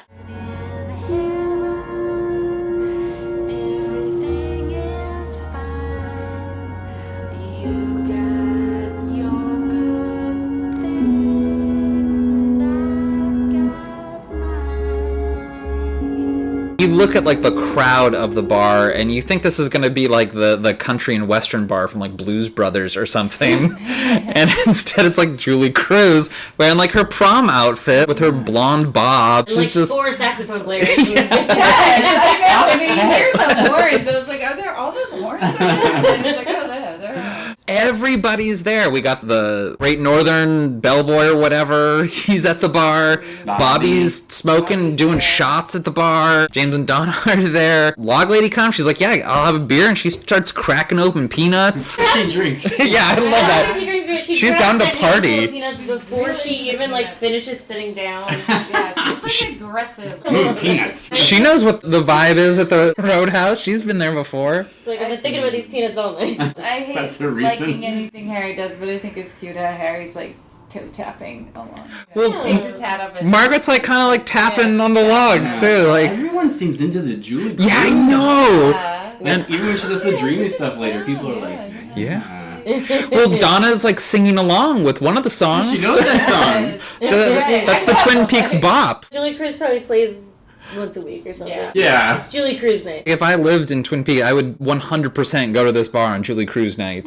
Like, every Tuesday, the Julie Cruz Octet. It's a party, and whatever crazy group is staying at the Great Northern will be there. Oh my god. Because it's the only nightlife in town. It's either that or do cocaine in the woods. Yeah, and I mean, like, Bobby's only got $42, and he's up there doing shots and smoking cigarettes. He can get money from his parents. Yeah, Shelley there. He's not worried about bills. You think Bobby's going up to Briggs being like, I need some cash to go to the Roadhouse tonight? You think Briggs is like giving him $20 for that? I think he gets an allowance high or school, something. you have like cash or I don't know. Did Bobby have a job like Laura has after school? He doesn't have a job yet.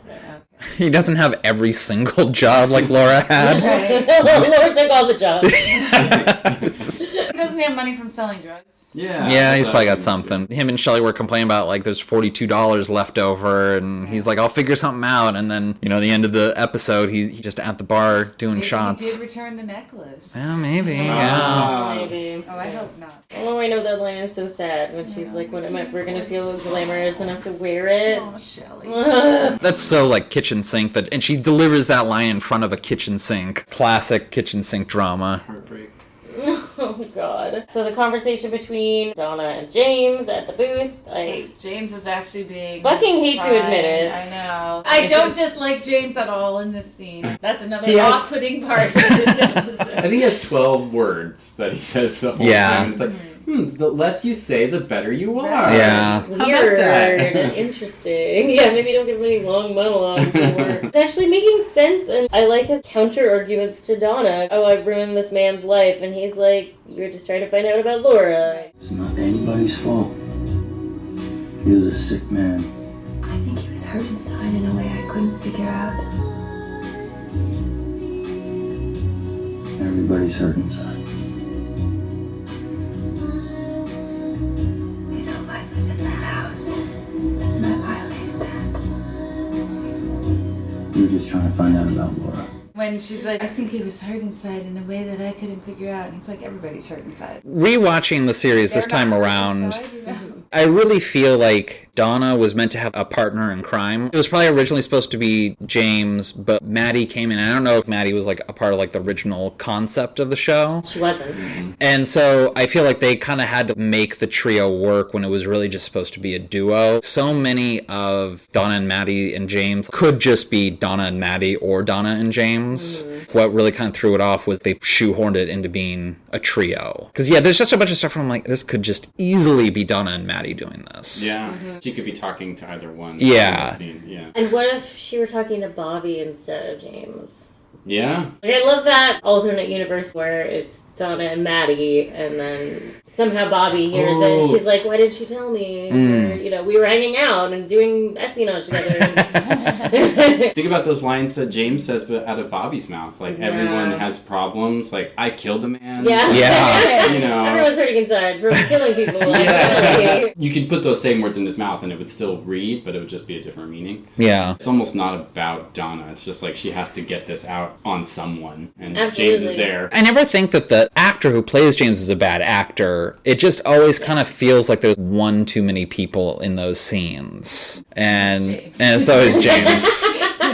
I think David Lynch prefers writing for women. I don't know why, but I think that's more of his comfort zone. Getting James into every scene, probably a chore to him in one way or another. Like, I feel like he wants people to like James. And maybe it's like the thing that he is the least good at is this is supposed to be a character who's just a nice guy, not anything really special. a nice, cool guy. Like, he's supposed to be cool. Earnest, Yes, sort of, and yeah. that's not his wheelhouse. Yeah. He doesn't understand that kind of person. Like, not that he's not nice, but yeah, just like a normal, almost normal guy. Yeah, like normie cool, kind of. Yeah. You know? Norm cool. Right. But that's a thing, I think. Like someone that normies would think is cool. You know? Normcore. Right. Like Tom Cruise, kind of? Yeah. You know? Joe Rogan. God. John Cena? I don't know him well enough to weigh it. I don't know, like the Fonz or something. Topical reference, like, yeah. I'm an attractive man. And I'm like, oh, John Cena. Yeah, I'm 32.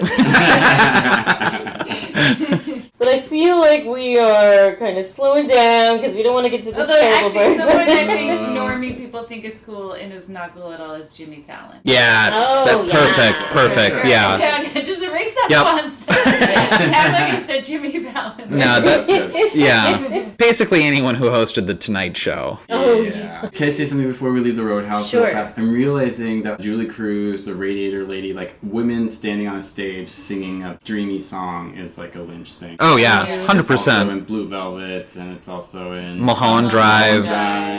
Yeah, it's another. He just loves peppering in those things he loves. I mean, it's all over the return. Like every episode was some dreamy lady singer. Yeah, the Booker at the Roadhouse got really good. It wasn't always the ladies, but there was it was probably 50-50. The 9 Inch Nails was the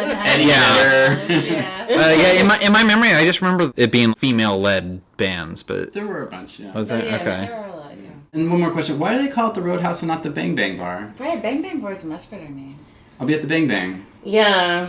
It's like in The Sopranos. I'll be at the Bada Bing. Is that the name of the bar? That's the strip club bar that they own. But the that'd be Bada like Bing. calling I'll be at the strip club. But yeah. Yeah, it is They like. don't call it by the name. But in The Sopranos, they just called it the Bing. But yeah, it was the Bada Bing. Okay. Yeah, I don't know. They don't want to say Bang Bang. I don't know. Too violent for this show. Then has like a violent murder. You're like, nothing better happens in this town. This is the Roadhouse. Oh, but then the music dissolves and there's like a funny editing. I don't know if it's like a time jump, but everybody freezes in the audience and then Julie disappears and the giant appears. It is happening again. It is happening again. And then he's in a big spotlight and it is happening again. It sucks. is. That's a meme, though. But it is happening again. It sure is. It's kind of fun when you see a meme original. In the show. Yeah. I mean, that's very relatable.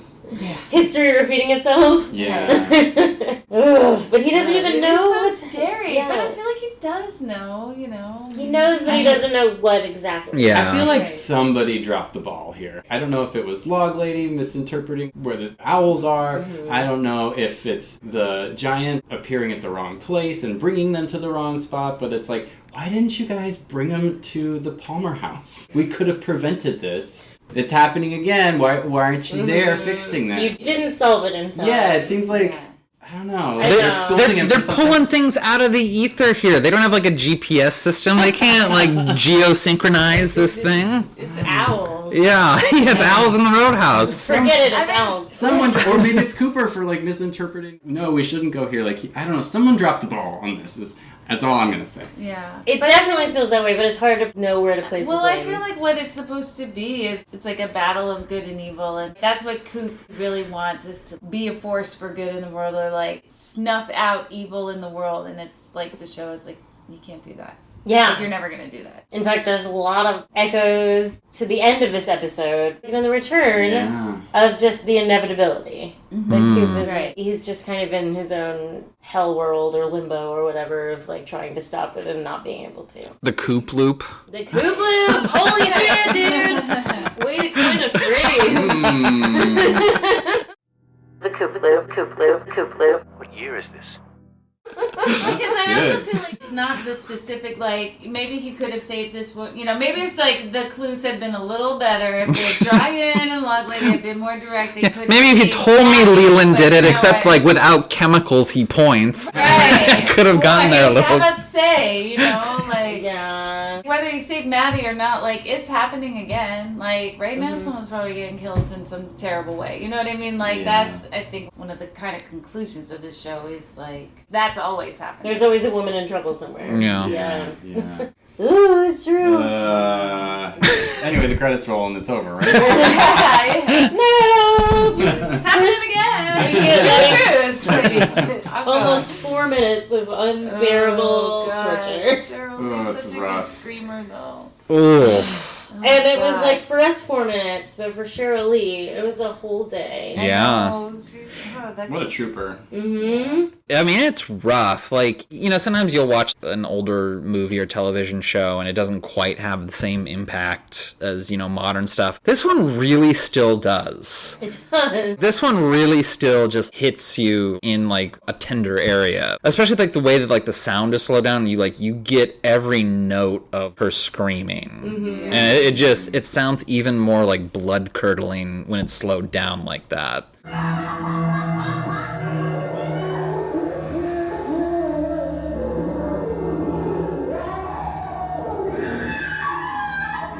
In the spotlight. Yeah, Bob has his own motivated light on him. You'd think because it makes it look more artificial, like more stagey, that it would like take you out of it, but it really doesn't. It has like the opposite effect, I feel. It's funny because like that's the same. I mean, like he puts a spotlight on the giant too, and the horse that we saw. Yeah, it's like they're all lit the same, but something about the fact that it's on Bob doing these things. Now you don't seem ethereal and pretty. You seem like terrifying. Yeah, you seem harsh. Like you seem blown out a little bit. Yeah.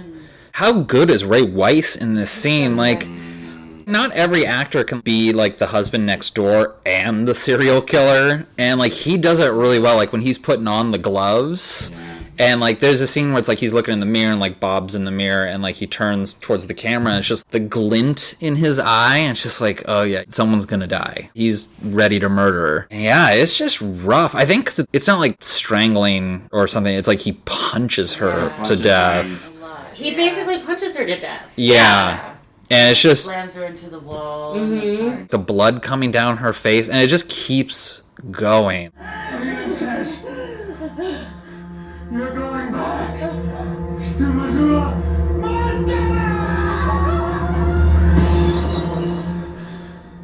It was a rough one. Lynch is like the king of the sound design. The scream. Record player, we haven't talked about that. Yeah. The record player going the whole time. Yeah. Like the end of the record sound. Skip. And you wonder how long that's been going on. How long has he been distracted and having to move furniture around and bring Sarah her milk? And I don't think I ever noticed it, but it's like he like dances with her a little bit. Like he picks her up and dances with her, and that theme with Leland is that like he dances at inappropriate moments. Sure does. And he kind of comes back a little bit.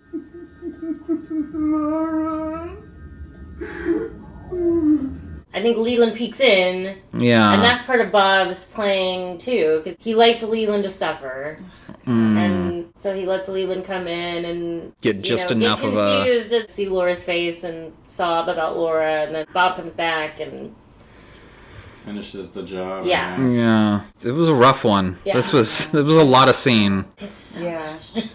And you can hear, it's the sound design, you can hear her choking on her own blood. Ugh. Which is like, we don't really know what the exact cause of death is, but it could be brain damage, it could be like literally drowning in her own blood, it could be all kinds of horrible, horrible shit. It works thematically with things you've talked about on the show before, where he's dressed up, he's all put together before he does the killing. Yeah. Which makes me wonder, was he listening to like big jazz music or something? Is that Probably like, some Glenn Miller or something. He's getting ready in the mirror. Or maybe Oklahoma, because in the next episode he's driving around singing Surrey with a Fringe on Top. It's like cleansing. It's really interesting. Bob's taste in music is pretty fascinating.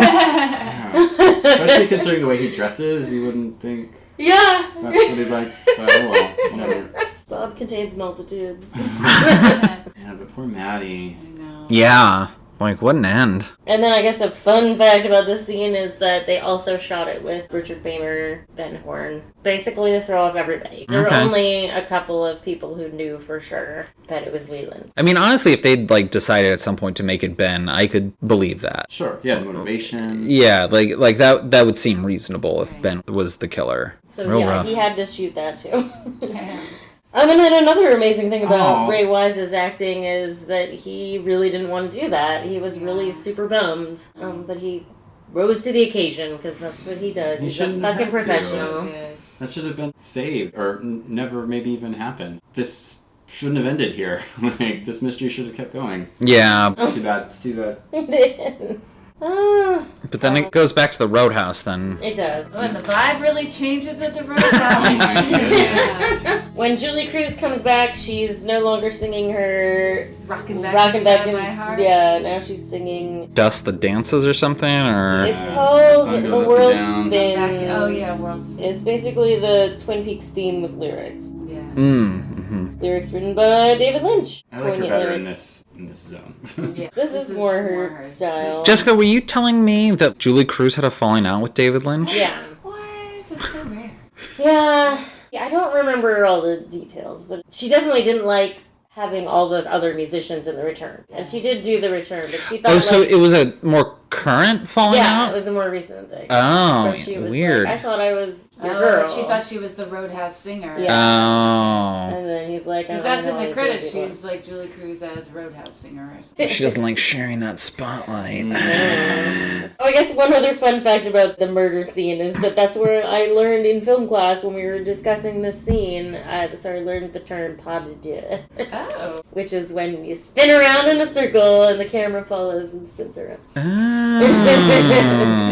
Really fun way to learn that. The traditional use of that is like lovers holding hands, but Ooh. Turn it on its head. Yep, that's what Lynch does. The camera's focused on them and spinning, and they spin with the camera, or were they spinning like opposite? They must have been spinning with the camera. I think so. Yeah. Like it's just the back. It looks like the background's moving. Yeah. Yeah.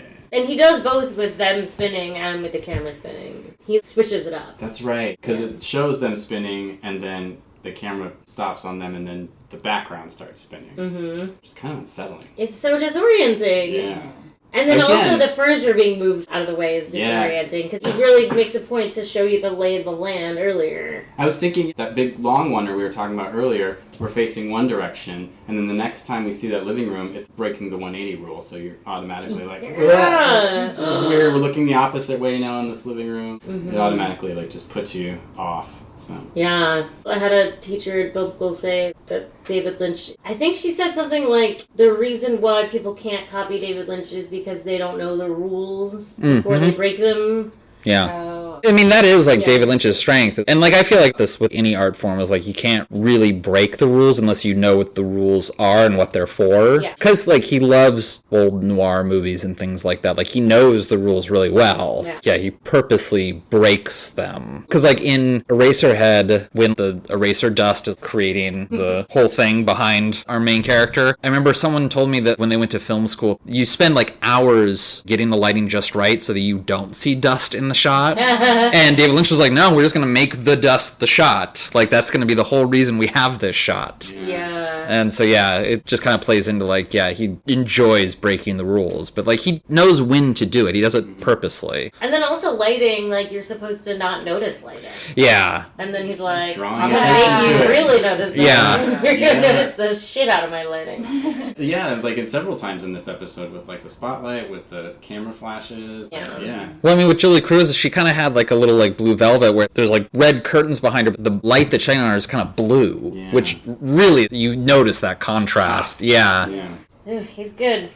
And again, these are basic tools. Yeah. Anybody can do this sort of stuff, but like, he just knows the rules and how to manipulate the rules. It's good filmmaking. It's very effective. Okay, so back at the Roadhouse, when Julie Cruz returns, Donna is suddenly crying, and Bobby looks suddenly upset. Distressed. Yeah. And Cooper is like, I fucked up. I don't know how, I don't know what happened, but I know I fucked up. And the waiter says, I'm so sorry. I'm so sorry. He really seems so sincere.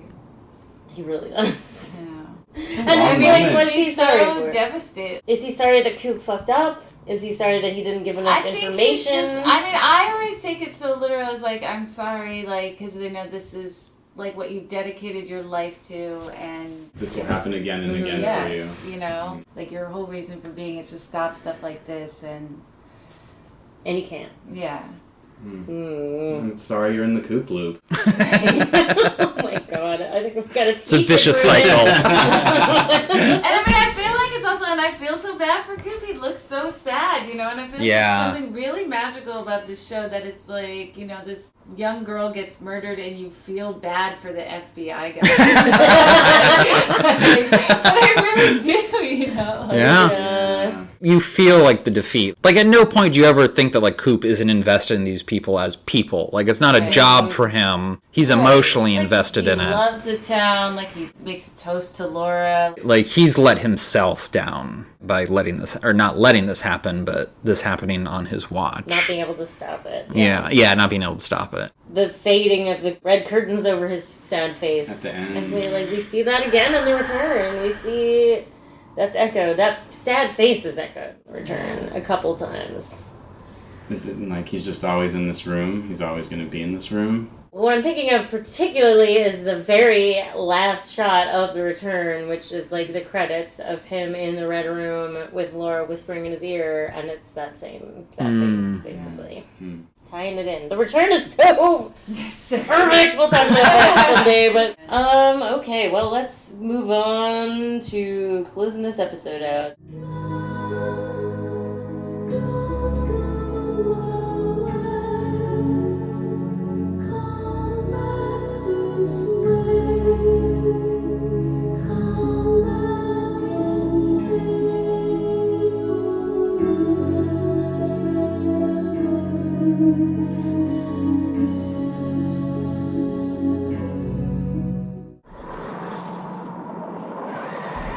Ladies and gentlemen, the Roadhouse is proud to welcome... Let's get through those awards. Okay. Good luck editing this Let's one, baby. I'm so sorry. This is payback for whenever Jessica comes on X-Rated. Ryan has to edit 4.5 hours of... It's just... I thought hanging out more would help. Well, let's start with the ceiling fan. Let's just get that one out of the way. I mean, Bob, and it's always Bob for me, but, you know, Bob appearing in the mirror like this. Like, that I viscerally remember from watching it, like, when it was on TV originally. Because Bob was already so scary. I mean, it's just so scary. It's good. It is really good. I also really like when Bob turns and then Leland turns a moment later. That's so cool. Yeah.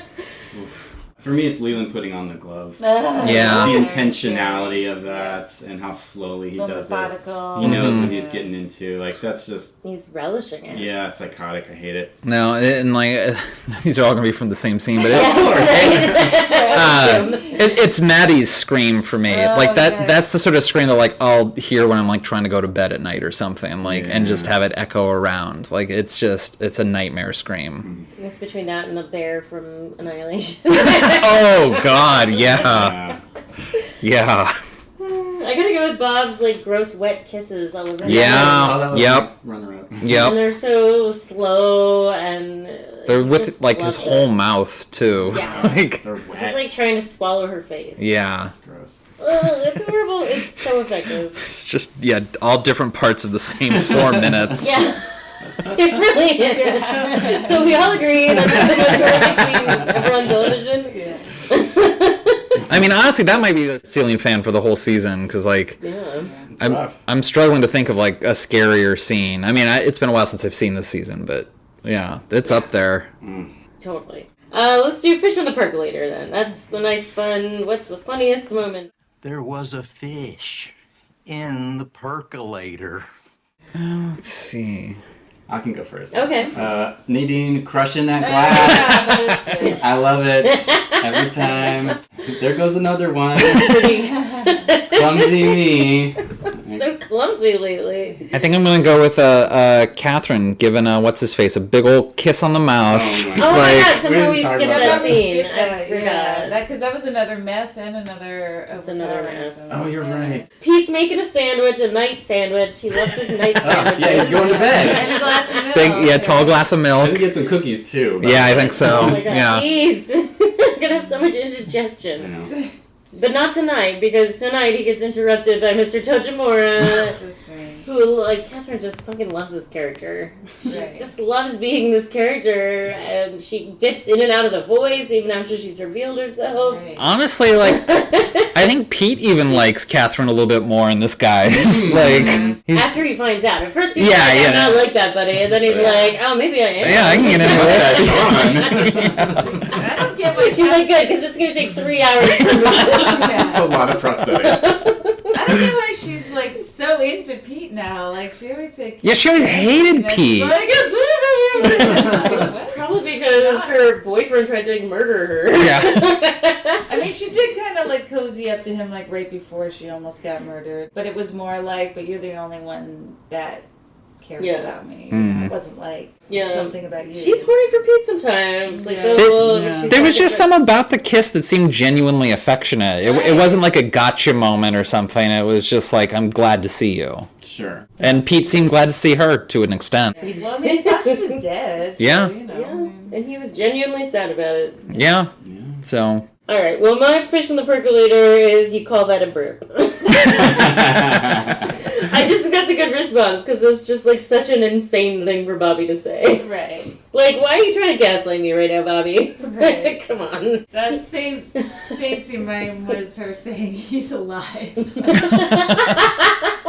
He always was alive, Shelley. It was my understanding that we had a corpse in the kitchen at one time. I was feeding oatmeal to a corpse. Right? I bathed the corpse. Right. Interesting. Well, let's do LVPs. Oh. Hard. There's a lot of people I don't like, but I feel like they're making stuff happen. And so my LVP this time is Catherine.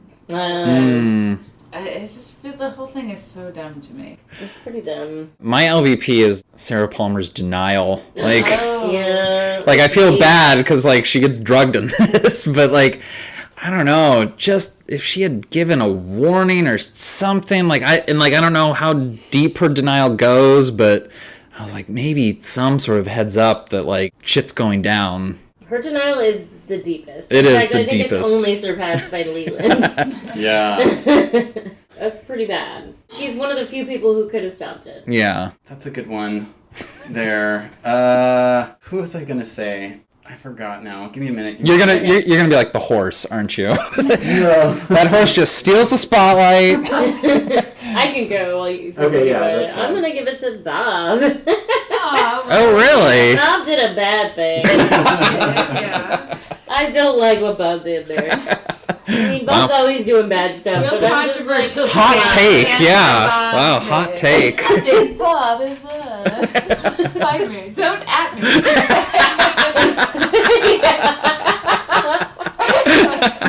I think we shouldn't have killed him. My problematic babe. I just You don't have to explain why you yeah. did it. No, yeah, that's Sure. I don't have to try to Clip of sell all the Bob Bob stands out describing there. his dirty, disgusting. He looks like an animal. I don't know why this is jumping in my head. I'm gonna give it to whoever is sitting at the reception booth at the police station because they didn't bother to take down Lucy's nameplate, and it's just some dude sitting there. Yeah. Wow.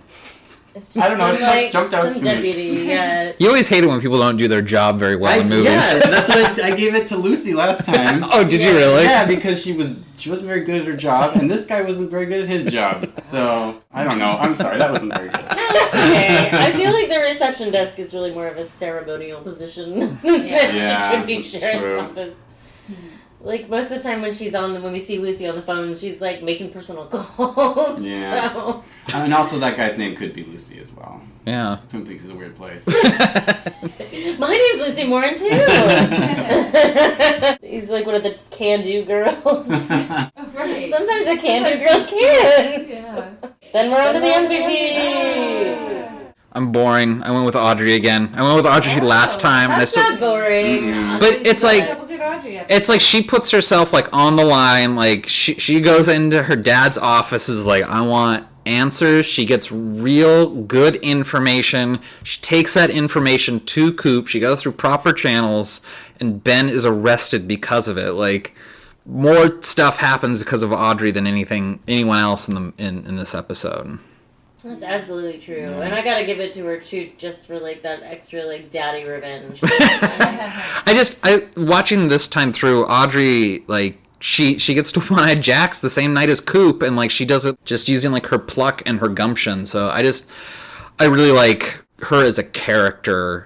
I don't know, she's really ingenious, and I appreciate that. She's only 18 years old and she's making shit happen. And I still wish that her and Coop would get together and live happily ever after someplace. Not gonna happen. Yeah. She gets a little bit of a monkey's paw wish of it. And it does not go well. Monkey's paw wishes don't go so well. If she was just 5 years older and Coop was like 5 years younger. If he went away for 5 years and came back, then maybe. Yeah. That's not really what happens. I want to give it to the log lady. Sure. Because you know what? She also just kind of... Even though you accused her of dropping the ball. Well, I mean, I think that, like, she did the best she could with the information she had. She did bring them to a place where there were entities. Sure. Yeah. But, you know, she did her best. She did better than Coop.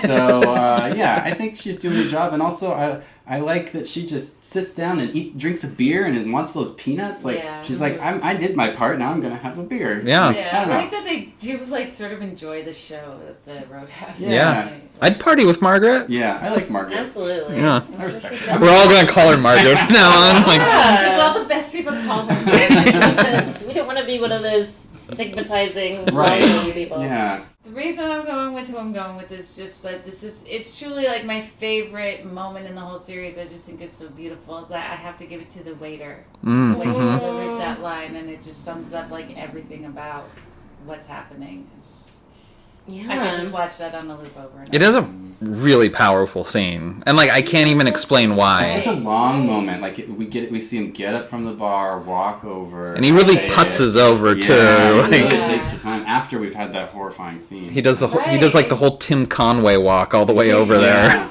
And we kind of need things to slow down in that way and really like Definitely. take it all in and listen to the music and Right, and it's just like Coop is in such distress, and it's like someone saying to you, like, I see you. Absolutely, yeah. that you're going through some shit. Right, you're going through it. I do really love Bobby at the bar too. Oh, His God, yeah. sad little face. God, I feel Bobby so much. But I'm going with Cheryl Lee. Oh, you love her, yeah. I That's a do. good one. I That's a feel good like one. even though like she kind of did dirty just in the slightest way, like Lynch bringing Maddie in because he wanted Cheryl Lee to be in the show more, but he never really like had a plan for her from the get-go. So I just think she could have been utilized a tiny bit more, but she does still kill every single scene she's in. Even that scene with James in the previous episode where it's basically like her goodbye. And she had to do that scene with Ben Horn, too. It didn't get shown. Yeah. Yeah. She did that scene three 3 times. Yeah, because Bob kills her, Leland kills her, and Ben fake kills her. I know. Yeah. That's rough. And as we know, like filmmaking, you do more than one take. Yeah. Like there's more than one take of her getting punched in the face by 3 different men that day, basically, in different angles and getting shoved up against the wall, and she still was like... I hope she made a lot of money. Maybe it's one of those like reverse things where it's like the scene, like really depressing, like or harrowing scenes in movies. The mood on set is always like really lively and fun. It was not. I was gonna say, because like that movie Sallow, like apparently that was a really fun shoot. What? Yeah. Wow. Like the poop that they have to eat was like chocolate and marmalade, so like everyone actually really liked it and was like eating it like off, like just for fun, like yeah, yeah. So and I always hear about like how like comedies are some of the hardest movies to shoot. It gets like really tense on set because it's like then you have to be funny, and if it's not funny, that just like amps up like the need, and like comedies could be like really stressful shoots. So I was like, maybe this one was a lot of fun, but apparently it wasn't. Yeah, everyone was just really sad. Well, Ray Wise was sad. He had to murder a little girl. There's an interview that we found where he's like talking about how he had a young daughter at home. Just kept thinking about her all day. Ugh. Well, you'd never know it from his performance, though. I know. He's so good. He really rises to the task. And Yeah. And then Richard Bamer also said, like, that was the hardest day. It's like one of the hardest days of his career, basically. He was being like, that day just sucked. Like, it was not fun.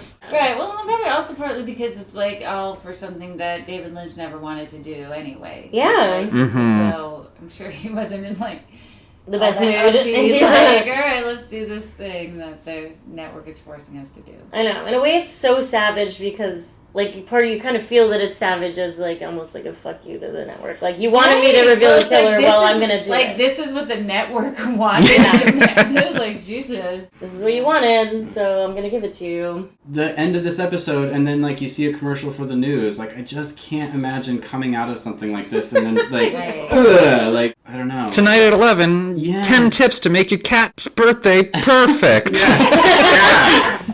Or as you said, going to bed afterwards, which, like, we all have to do now, but, you know, it's, at least we've seen it before. It wasn't, like, the first time we saw it. Yeah. Imagine that's the first time you saw it. It's, like, a show you looking forward to watching. You're like, oh, the murder's gonna be Oh, Maddie's gonna go home to Missoula. That's nice. Maybe she'll come galloping back again sometime. Often. She'll Often. gallop back often. Yeah, well, is there anything that y'all boys want to plug? Well, the podcast. Yeah. X-rated movies. It could be coming back someday. We're technically on vacation. This is the first time we've podcasted together since John Coons. Yeah, we already have episodes recorded for the next season. We're reunited for this. So, nice. But yeah, it's still happening. Like we're making our own rules. We'll come back when we're ready. Right, because we initially were taking the summer off, but then summer got real eventful real quick, and then like my fall turned real eventful. Your equipment broke. Yes, we're having equipment issues. So yeah, things just got real busy all at once. It's not done. It's not done. Well, yeah, because we got episodes recorded, so those episodes got to come out somehow or another. Let's talk. Let's talk. Well, we're gonna be walking to the light rail station. I'll so. have my lawyer call your lawyer. We'll see if we can keep this going. And you have many in the can already. Yeah. Like many episodes that people could listen to. That's right. Yeah. Over 200. Yeah. Right. Nice. And I recommend them all. Highly recommend. Even if you haven't seen the movie, I think it's really fun to listen to the episodes. Thank you. Been on then many I just episodes too, so. Yeah. I can't shut up when I'm on them. Well, thank you, everybody. Hope next time you all come back, there's more fish in the percolator and less murdering. Really Weird Stuff is hosted by Annie Malone and Jessica Baxter. Music by Julie Cruz, Angelo Badalamenti, and Jessica Baxter. If you enjoyed Really Weird Stuff, please take a minute to rate and review us on your favorite podcast app. Follow us on Instagram at Really Weird Stuff Pod, on Twitter at Really Weird Pod, and on Facebook at Really Weird Stuff Podcast. Thank you for listening.